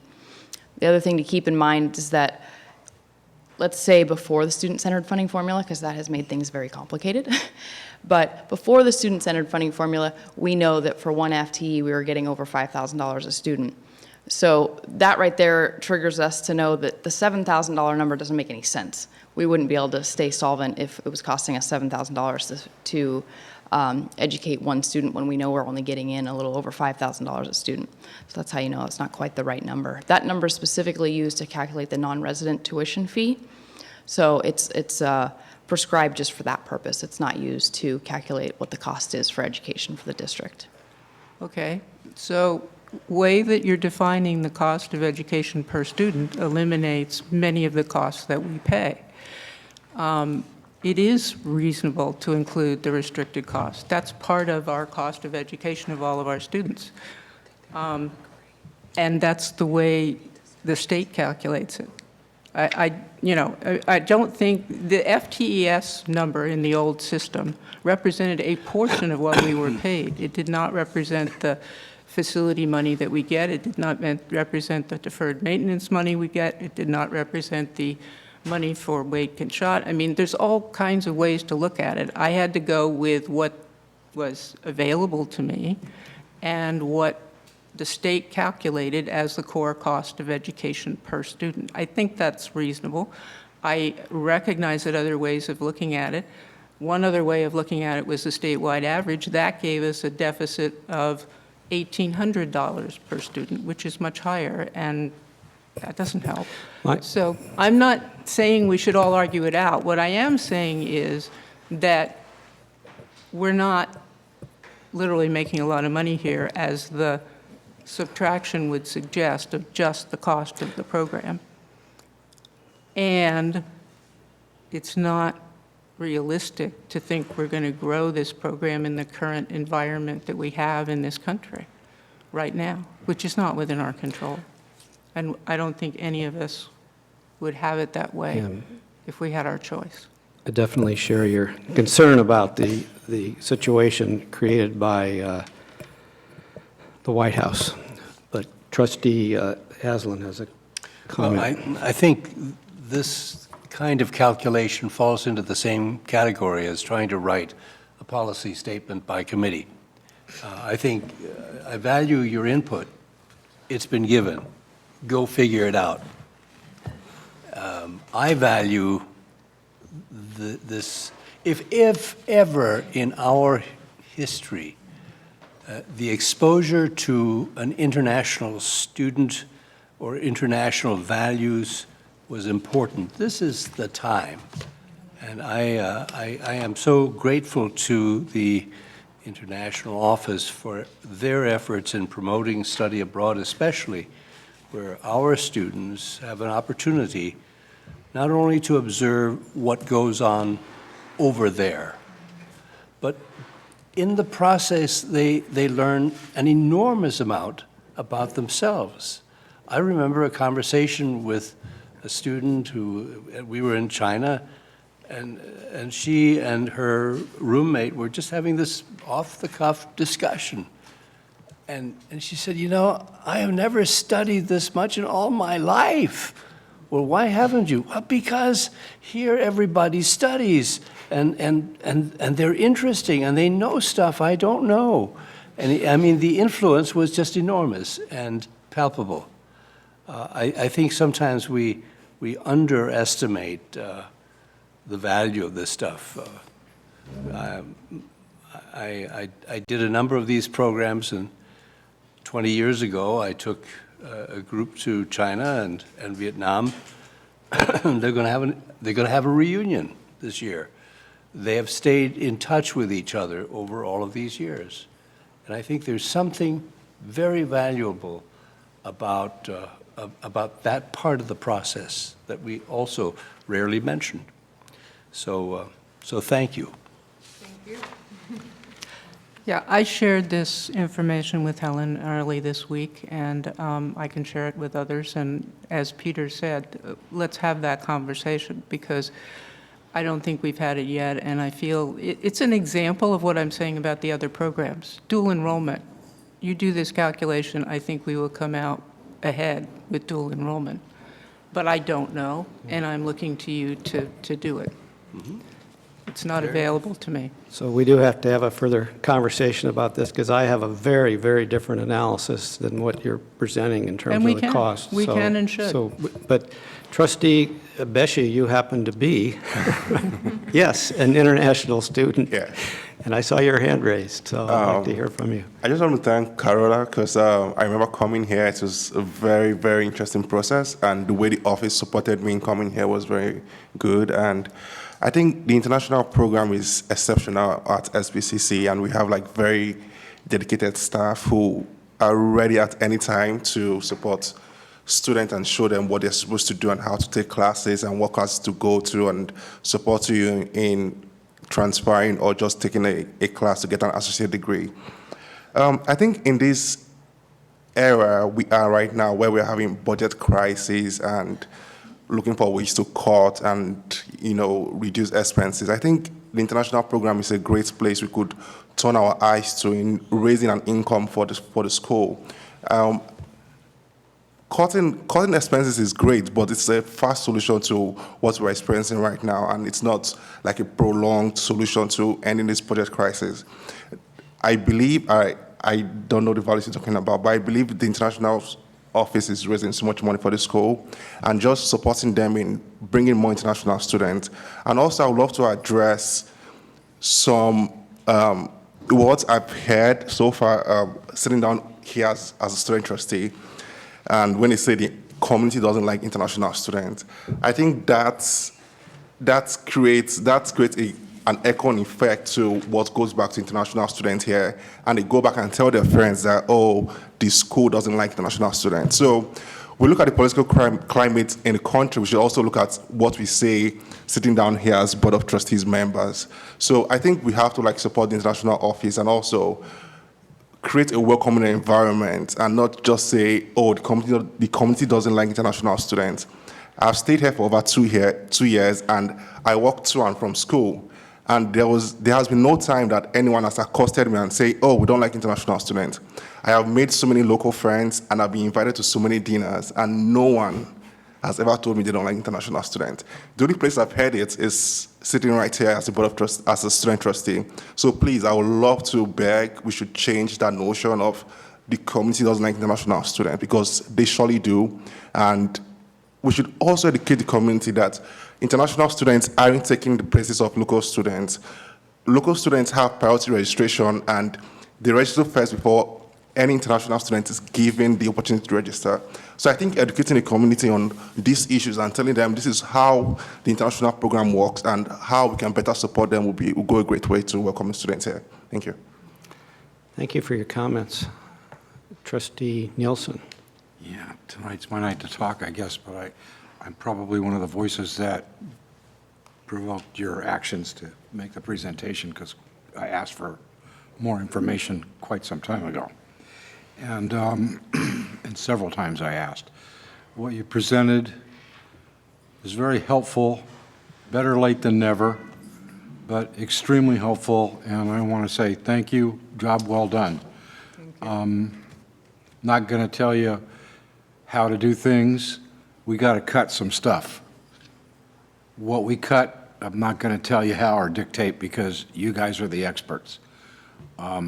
Do what you can for the good of the institution. Think long-term, but also think long-term about the money. If you spend one-time money, you can't get it again. It's spent. It's not recurring revenue.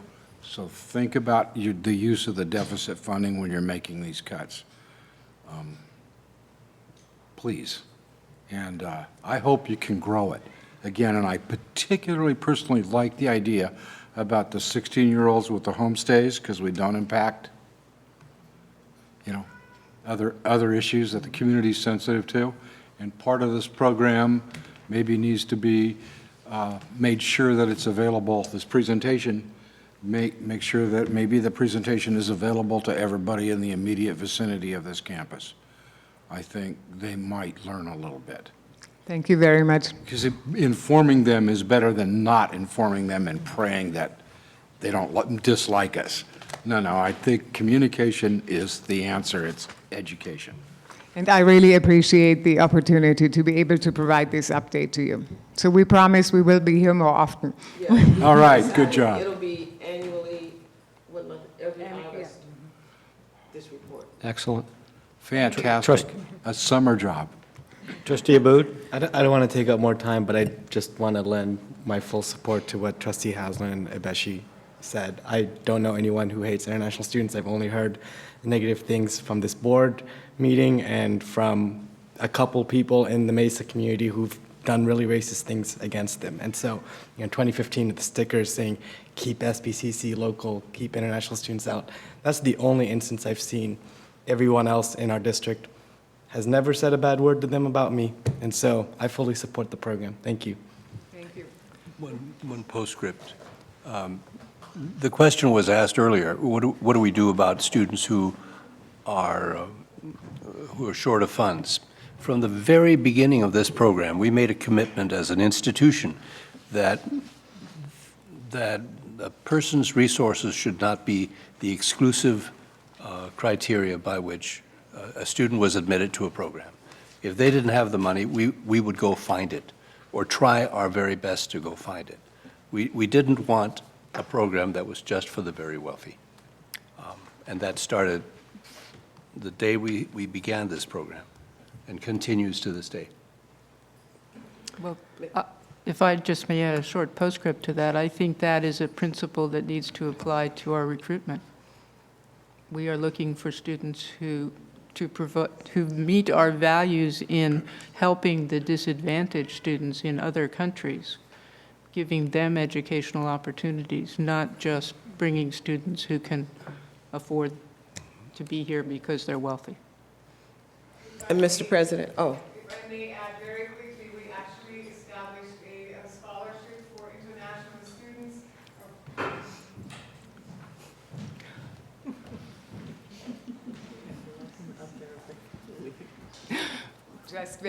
We won't tell others if you're not on the mic. So. Okay.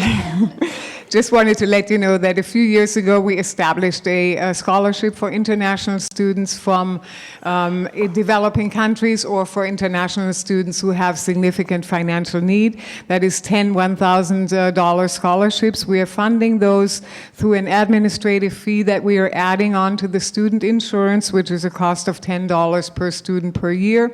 And we are using that to be able to provide financial assistance to students who really cannot afford to come here, but that will give us the diversity that we want. So. Yeah, no, I appreciate that. I think that's a wonderful effort. I'm suggesting more, that's all. Great, thank you. Mr. President, I just Yes. wanted to thank Corolla publicly, and we probably announced to you that she is the permanent dean of her division now. She was selected, and you can see why.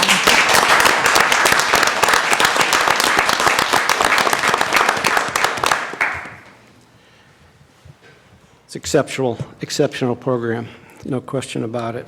We're going to move on to item 8.1, which is the agreement of the contract with the law firm Atkinson, Andelson, Loya, Rudd, and Roma. And this is one, I think, that has gone, this was before us once before, and it's gone through some revisions, and I'm hopeful that we can quickly approve it.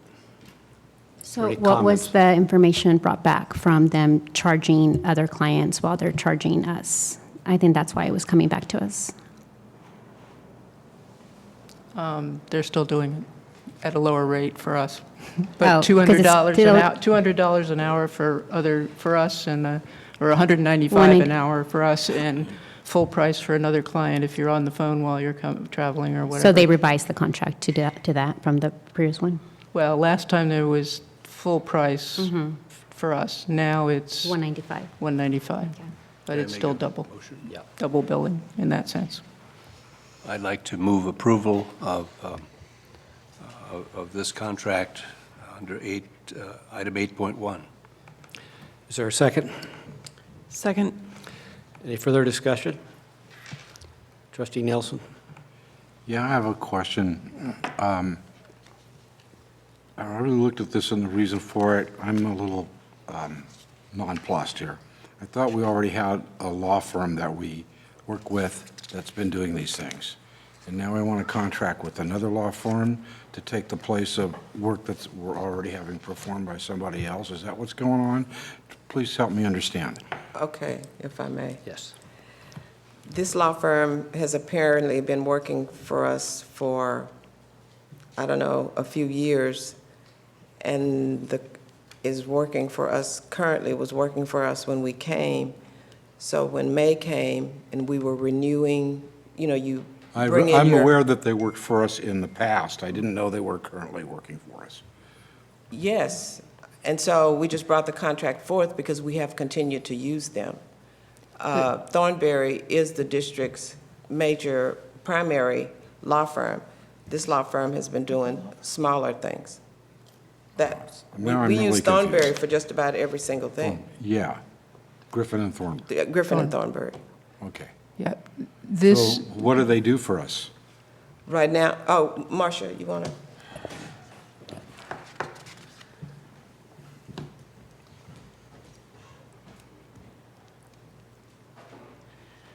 Greetings, members of the board, chair, superintendent, president. This group, this law group, was already in use with the district and had been in use with the district. The request was to have them do some investigative work when it was found that there were investigations that had not been completed or had not been done. So it was asked if they could conduct the investigations. Okay. Other than the investigative work, is there anything else that they're doing? They have been used in the past to do training for our employees or for our management team. And they've also done collective bargaining training, which we never had before. for our team had never been trained in collective bargaining, and that's an area of specialization for them. And our intent in continuing to have them approved officially is to use them in crunch situations, and especially when we get behind on things, there's too much, and for the collective bargaining, because that training went really, really well. Our team had never received training. Our management team. I'm not an authority on this because it was before my time on the board here, but there was some stuff in the past maybe somebody can ask some questions about, because I'm not qualified to. I don't. Trustee Croninger? I was just going to say, there's two different law firms here before us, one of them right now and then one to follow. Can we take them one at a time? I think we're taking them one at a time. We are. And this one has, as I understand it, the role working with HR right now. That is correct. Directly. Yes. And that's pretty much it. That's what they're doing right now. And the other law firm has a different proposed set of We're not on work. that one yet. Correct. But I'm Right. just- This We're just this trying to put firm them also separately. Yeah. this firm also did, as mentioned, collective bargaining training for the district teams. Okay. That was Thank you. done during the summer. Okay. Any other comments? If not, all those in favor? Aye. All those opposed? I am opposed, I guess. I'm still not entirely happy with double billing here. I'll oppose too. Okay, we have two no votes. The rest are ayes. Motion passes. Item 8.2 is a contract with another firm that specializes in construction, a public entity construction contract drafting and negotiating, and we're going to pull that from the agenda tonight. Be considered later. And our final item on the agenda is 8.3, 5-year capital outlay and initial project proposal for Student Services Building.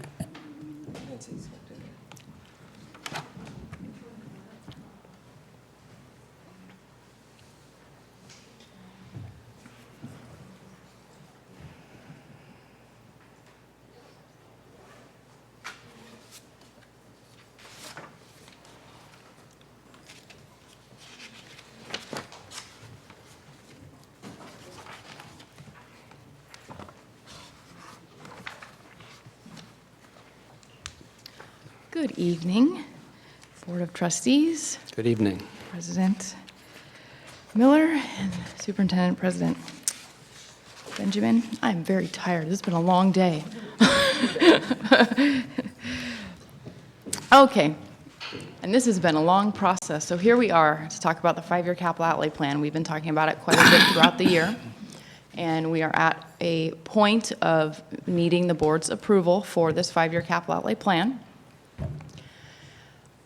I'll give you a refresher, and I'm going to direct you to this page 8 of the PDF. This 5-year capital outlay plan is very long and detailed, almost 100 pages of information. We're just submitting, or I should say 78 pages of information. We're submitting the entire report to the board, so you're aware of the extent of the report. However, you don't need to go into the details of all the information that's in there. And then the additional document that's submitted is the Student Services Initial Project Plan, and I'll talk about that in a minute. So this page right here is kind of the crux of the whole report. You can pretty much see everything you need to know right here. So what we're doing at this point in time is two different things. One is we are requesting specific projects to be funded by the state, and another one is we're informing the state of potential future projects that they should be aware of. The state always wants to know from all the different community colleges what their funding needs are for large-scale capital construction projects. So this is a time for them basically to survey colleges and find out what is the need out there. So you're not always requesting funds when you're doing this. Sometimes you're just providing information of what we're expecting we'll need at some point in time. So if we start at the top, we have the physical education replacement project. This is something that is already previously approved, but when you have a project that's approved, it stays on the list there as a part of the plan. So you can see that the years for the funding are 1920. That's the first stage. That's the preliminary plans is what that phase P stands for, and working drawings is the W. So that's what we have received funding for this year, and then next year we're slated to receive the additional funding. I have to point out, unfortunately, that those dollar amounts are not accurate. The report, all of this information is in a Fusion report that is housed by the Chancellor's office, and we requested them to tie that to our actual funding we will receive, and they weren't able to in time. So I do need to note that there should be a correction on the transmittal, because I noted those numbers and I shouldn't have. So I have the corrected numbers. The correct number that you should see for the state cost there, instead of the $30,420,000, that should be $31,980,000. And then it's not shown here, but it is on the main transmittal, that the district-funded portion would be $8,078,000. So it's a $40 million project. Okay. All right, then moving on to the Student Services Renovation Project. This project, we did we've had this project in our queue on this report for a few years now. Last year, we actually had requested this project as well as at the initial project proposal phase. We are doing the same request again. I know that can be a little bit confusing, but instead of moving forward to the final project proposal phase, which we could have done at this point in time, we decided to kind of scale back 1 year and just do another initial project request. What that does is it keeps us in the queue, but it doesn't push our project forward into next year, where we would need to be finding the funds to cover that 25% local contribution that we would need to cover with this project due to the change in the funding that they're working on at the Chancellor's office. So we've kind of pushed this out instead of into the 21-22, out into the 22-23 years, as you can see there. So what we will have to do in the future is next year, as long as this is approved from the Chancellor's office to move forward, which it typically is, next year we would do the final project proposal for this project, and that's when we would be locked in with our request for the funds. With the IPP, we're not locked in at this point in time. We cannot request it next year if we don't want to for some reason. However, that is a very important project for our district, and it's something we're a little saddened to have to push it back a year, but it's the best scenario right now with our budget information we have. Okay, and then the third one here, the McDougall Administration Building, that one we're not requesting any funds. We don't have an IPP to go with it or anything like that. This is the first year we're listing it here, and we're listing it just as that second scenario I described to you. Just information for the Chancellor's office to be aware that this is the type of project we'll be looking forward to hopefully have funding from the state for in the future. The last item I have to describe as well, because the Chancellor's office continues to list the Campus Center project, even though it's from many, many years ago and it was denied. And it should not be listed, well, we did not accept the bids, so we did not receive any of the funding for this project. And we've been asking each year for them to remove the project from our list, and they still have it on here. So it's confusing that it's listed there. We are not working forward on that project at all. So as you can see, it would actually be occupied by now, by 1819, by the dates listed there. So, okay, we don't need to go into it, but just so you're aware, the second attachment is that IPP on the Student Services Building. It's a much shorter document and kind of describes the project and what we're looking for. And I think that's all I wanted to describe about it, and at this time, we're just looking for the board to approve Lindsay, the wouldn't it document. make sense to leave the campus center on at least several years down as a project that we really still need, want to accomplish? They've already funded it. I don't think they'll fund it again. They gave you money. They funded it. Yeah, they did, and we were not prepared to accept it, and so we rejected it. So the money is still there. The money's not still there. money's not there. It's been Well, we didn't removed get from the money. Somebody funding. got the money. Yeah. they gave Here, take it. If you don't take it now, you lose it. Is that what Yeah. happened? Yeah. And we lost it. Yeah. So how do we get it funded? A bond. A bond, yeah. And we're not going to ask the state for any support? It would be very unlikely that the state would provide funding for us after the process we've already We been won't through. know unless we ask. Well, this is a standard paradox, and Yeah. you guys all know this. I remember very accurately a true story about 40 years ago. A man was the head of a school district, head custodian for a local school district, and he was told, we're buying all these new desks, so you have to take all the oak armchair desks out in the field and burn them. And he said, why are we buying all these new desks? He says, well, we have state money, and if we don't buy the desks now, we won't have the money to buy desks for X number of more years, and we can't store these old desks, so we have to burn them. And they bought the new desks, and, the fallacy here is that this is taxpayers' money. I don't care if it comes from the state or the federal government or where it comes from, it's taxpayers' money. And it's like not spending it prudently because of rules and procedures and deep thought and inflexibility. Problem is, we have to have those rules and procedures or we're not able to function. So no matter what decision you make, it's in part probably wrong. And just thought that's what we're arguing, what we're discussing here. It's the same thing. Yeah, I guess my impression was that by saying no, we were saying we just don't have the other part of the sum that is needed in order to complete the project. So not now, thank you very much. That's But I what we wasn't- were saying. Huh? That's what we were saying. Yeah, but that doesn't obviate the possibility of going back and saying, now might be the time, or 5 years down the line, or 10 years down the line. I guess what I'm asking for, is it possible to put it on a list so that eventually it creeps up into the possibility of getting some financial support? We'll inquire and let you know. But it sounds, Try to get an official. Good answer. enough. Good enough. but it sounds to me like you're saying we have prejudiced our ability to get a project in the future when you reject. They don't forget. They don't forget. Well, So you try to be prudent with the use of the taxpayers' money, Whatever- and then the system So doesn't like that, we- so you lose. That's the reality. Yes, Trustee Parker. I do almost wonder if that's why it's still here, Let's so that hope. they don't, in their system, forget. I understand that there's going to be continued conversation with this item, but I did want to go ahead and move approval, just so we can get this on the floor, to move approval, sorry, I'm looking, of the 2021 to 2025 five-year capital outlay plan and initial project proposal for student services building. Do we have a second? Second, third, fourth. Okay. Do we have any further discussion? Trustee Croninger. Yeah, Peter raised the campus center. I would raise the physical science building.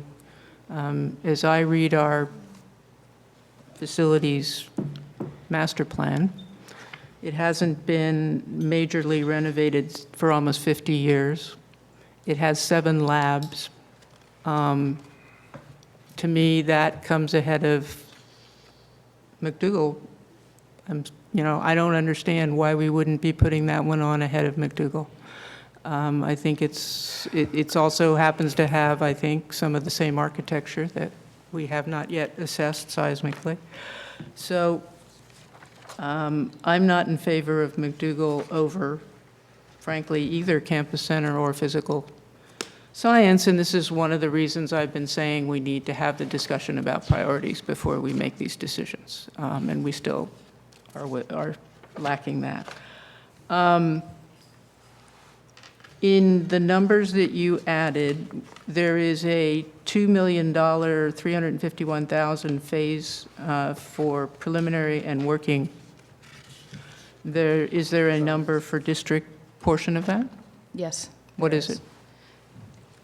I have it in 2 parts, so I apologize. My math is not that good in my head. The preliminary plans portion is $393,000 plus $11,000. And then the working drawings portion is $245,000 plus $7,000.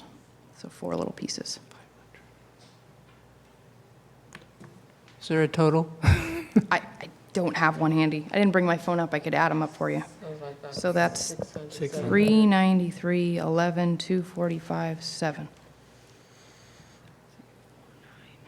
16, 10, 15. That's 656,000. Say that again? 656,000. 656. 656, okay. And for the next door number, 2021 Phase C, what's that number? That one is a lot of numbers to add together. Let me see It's here. a big number is my concern here. Yeah. It's Oh, even here we more go. numbers Oh, to add up at thanks. 7:30. There we go. The list gets longer. Marcy's saving me here. She brought me my phone.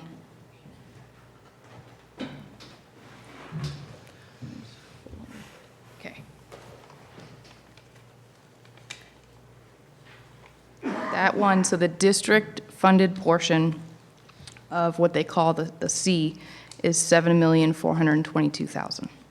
So that plus the previous amount for the preliminary plans and working drawings adds up to the 8 million number I gave you much earlier. Okay, wait a sec, give me the Phase C. Phase C is 7,422,000. 422, okay. Now I can double check my So- previous math was accurate as well. My concern here is, as it has been, and should be no surprise, that we don't have it.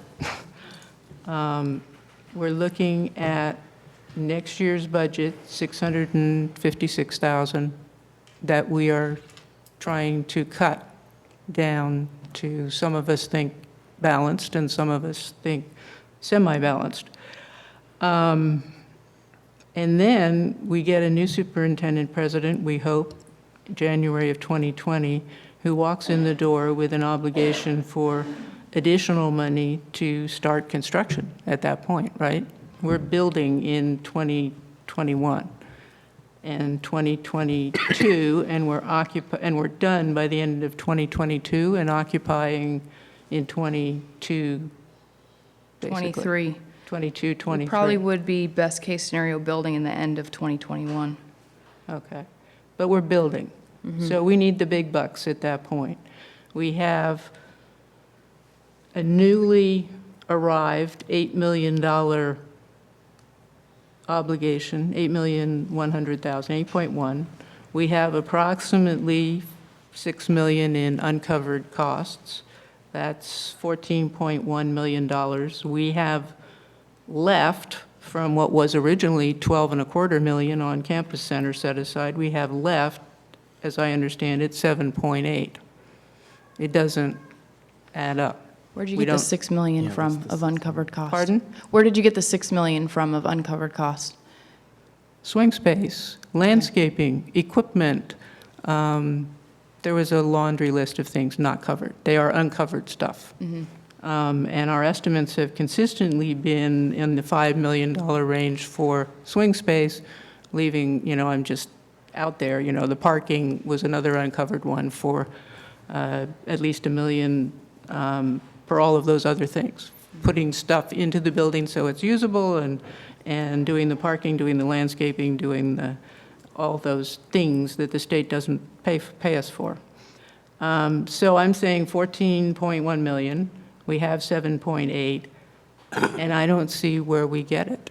I just don't see where we get it. So I can't vote to spend that so- money, and that's not a surprise, I think, to anyone here. No, but the reason we brought in the Morgan Stanley that night was for you to look at other options for Right. coming up with money. And so that, you have the other options, you don't have to take them, but that's what you would have to consider. But I don't think any of borrowing the it board- somewhere or another. And I don't know that that's a discussion for tonight, but that was why Yeah. we presented that, because you don't have the resources.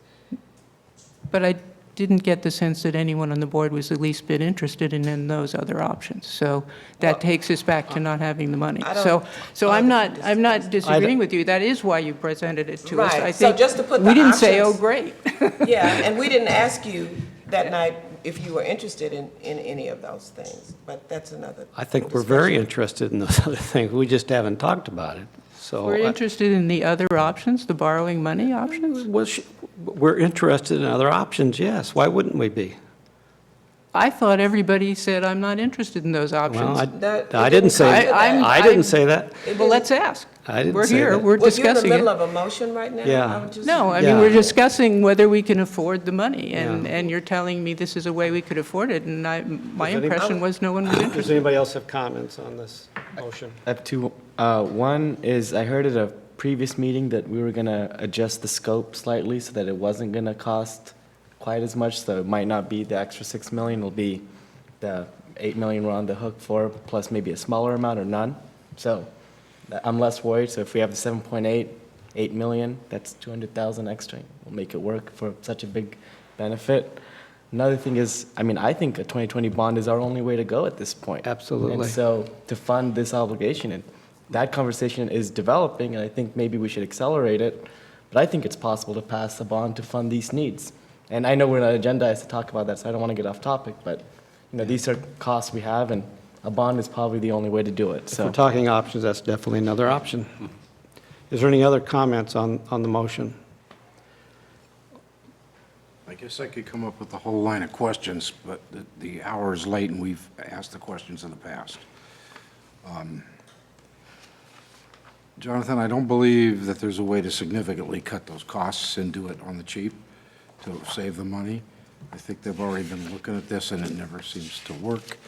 It's like, yeah, it'll be cheaper, let's just start, and then come the change orders. It typically doesn't work that way, and I have little faith in it happening realistically. And maybe there's some truth halfway between what you're hoping for and what could happen, and what I think the worst-case scenario might be. Probably the only real way that we could succeed in this, if we go and borrow money, that means we got to pay it back with interest, and the interest won't be too cheap, and that's going to cost us money that we could put into student throughput, that we could put into all the efforts that we need here to teach the kids. The only real responsible way to go is to go to the taxpayers and go, look, we need whatever it is, $30 million, $40 million, and this is why we need it. And they'll probably give it to us. We're not asking them for $500 million, or 500 million or something like that. We're only asking for what we need, and they'll probably give it to us. They like us out there. But if we don't ask, they're going to say no. They've already said no because we didn't even ask. It's like that pretty girl in the song that Roy Orbison wrote. If you don't ask, you don't get, and she already said no. So what's that? I see her walking back towards me. It's, if we ask for it, we just might get it. But I don't like committing ourselves to something when we don't yet have the money. The advantage to being in this state is we have a pretty good idea of what it's going to cost. And although we may not all agree on which project is in which order that we need to do first, and I think there's real disagreement on this board about priority of these projects, and that's evidence where we turned down the money for one already. And now it's still on there, and we're fixing it some other way. I think it shows the state that they don't have confidence in what our decision-making, and they're not apt to give us any money when there's other schools that are demonstrating, order. And I'm not disagreeing with anybody at this table here. I'm saying we got to go for that bond. There's no real way not to if we're going to do any of these things, and then we can argue about which thing has the highest priority, and we should have those discussions. That's what we should be focusing. And we need to really watch what we do here and the image we put forth to our community. And so at our retreat, we talked about those issues, because if we don't address those issues and we don't follow those policies, we're shooting ourselves in the foot and we're not going to go anywhere. And we all want pretty much the same things. We all have the same, it's the students. That's where the priority is. It's the people in our district. Any other comments on this motion? If not, I'd suggest that we've gotten to the point of no return, and fatigue is rapidly setting in. Yeah, but it doesn't matter. I'm going to call the vote. Yes. All those in favor? Aye. All those opposed? Nay. Nay. Two nay votes. The motion passes. Next item on the agenda is adjourn the meeting. Motion to Do I hear a adjourn. motion? Motion to adjourn. Is there a second? Second. Okay, all those in favor? Aye. Aye.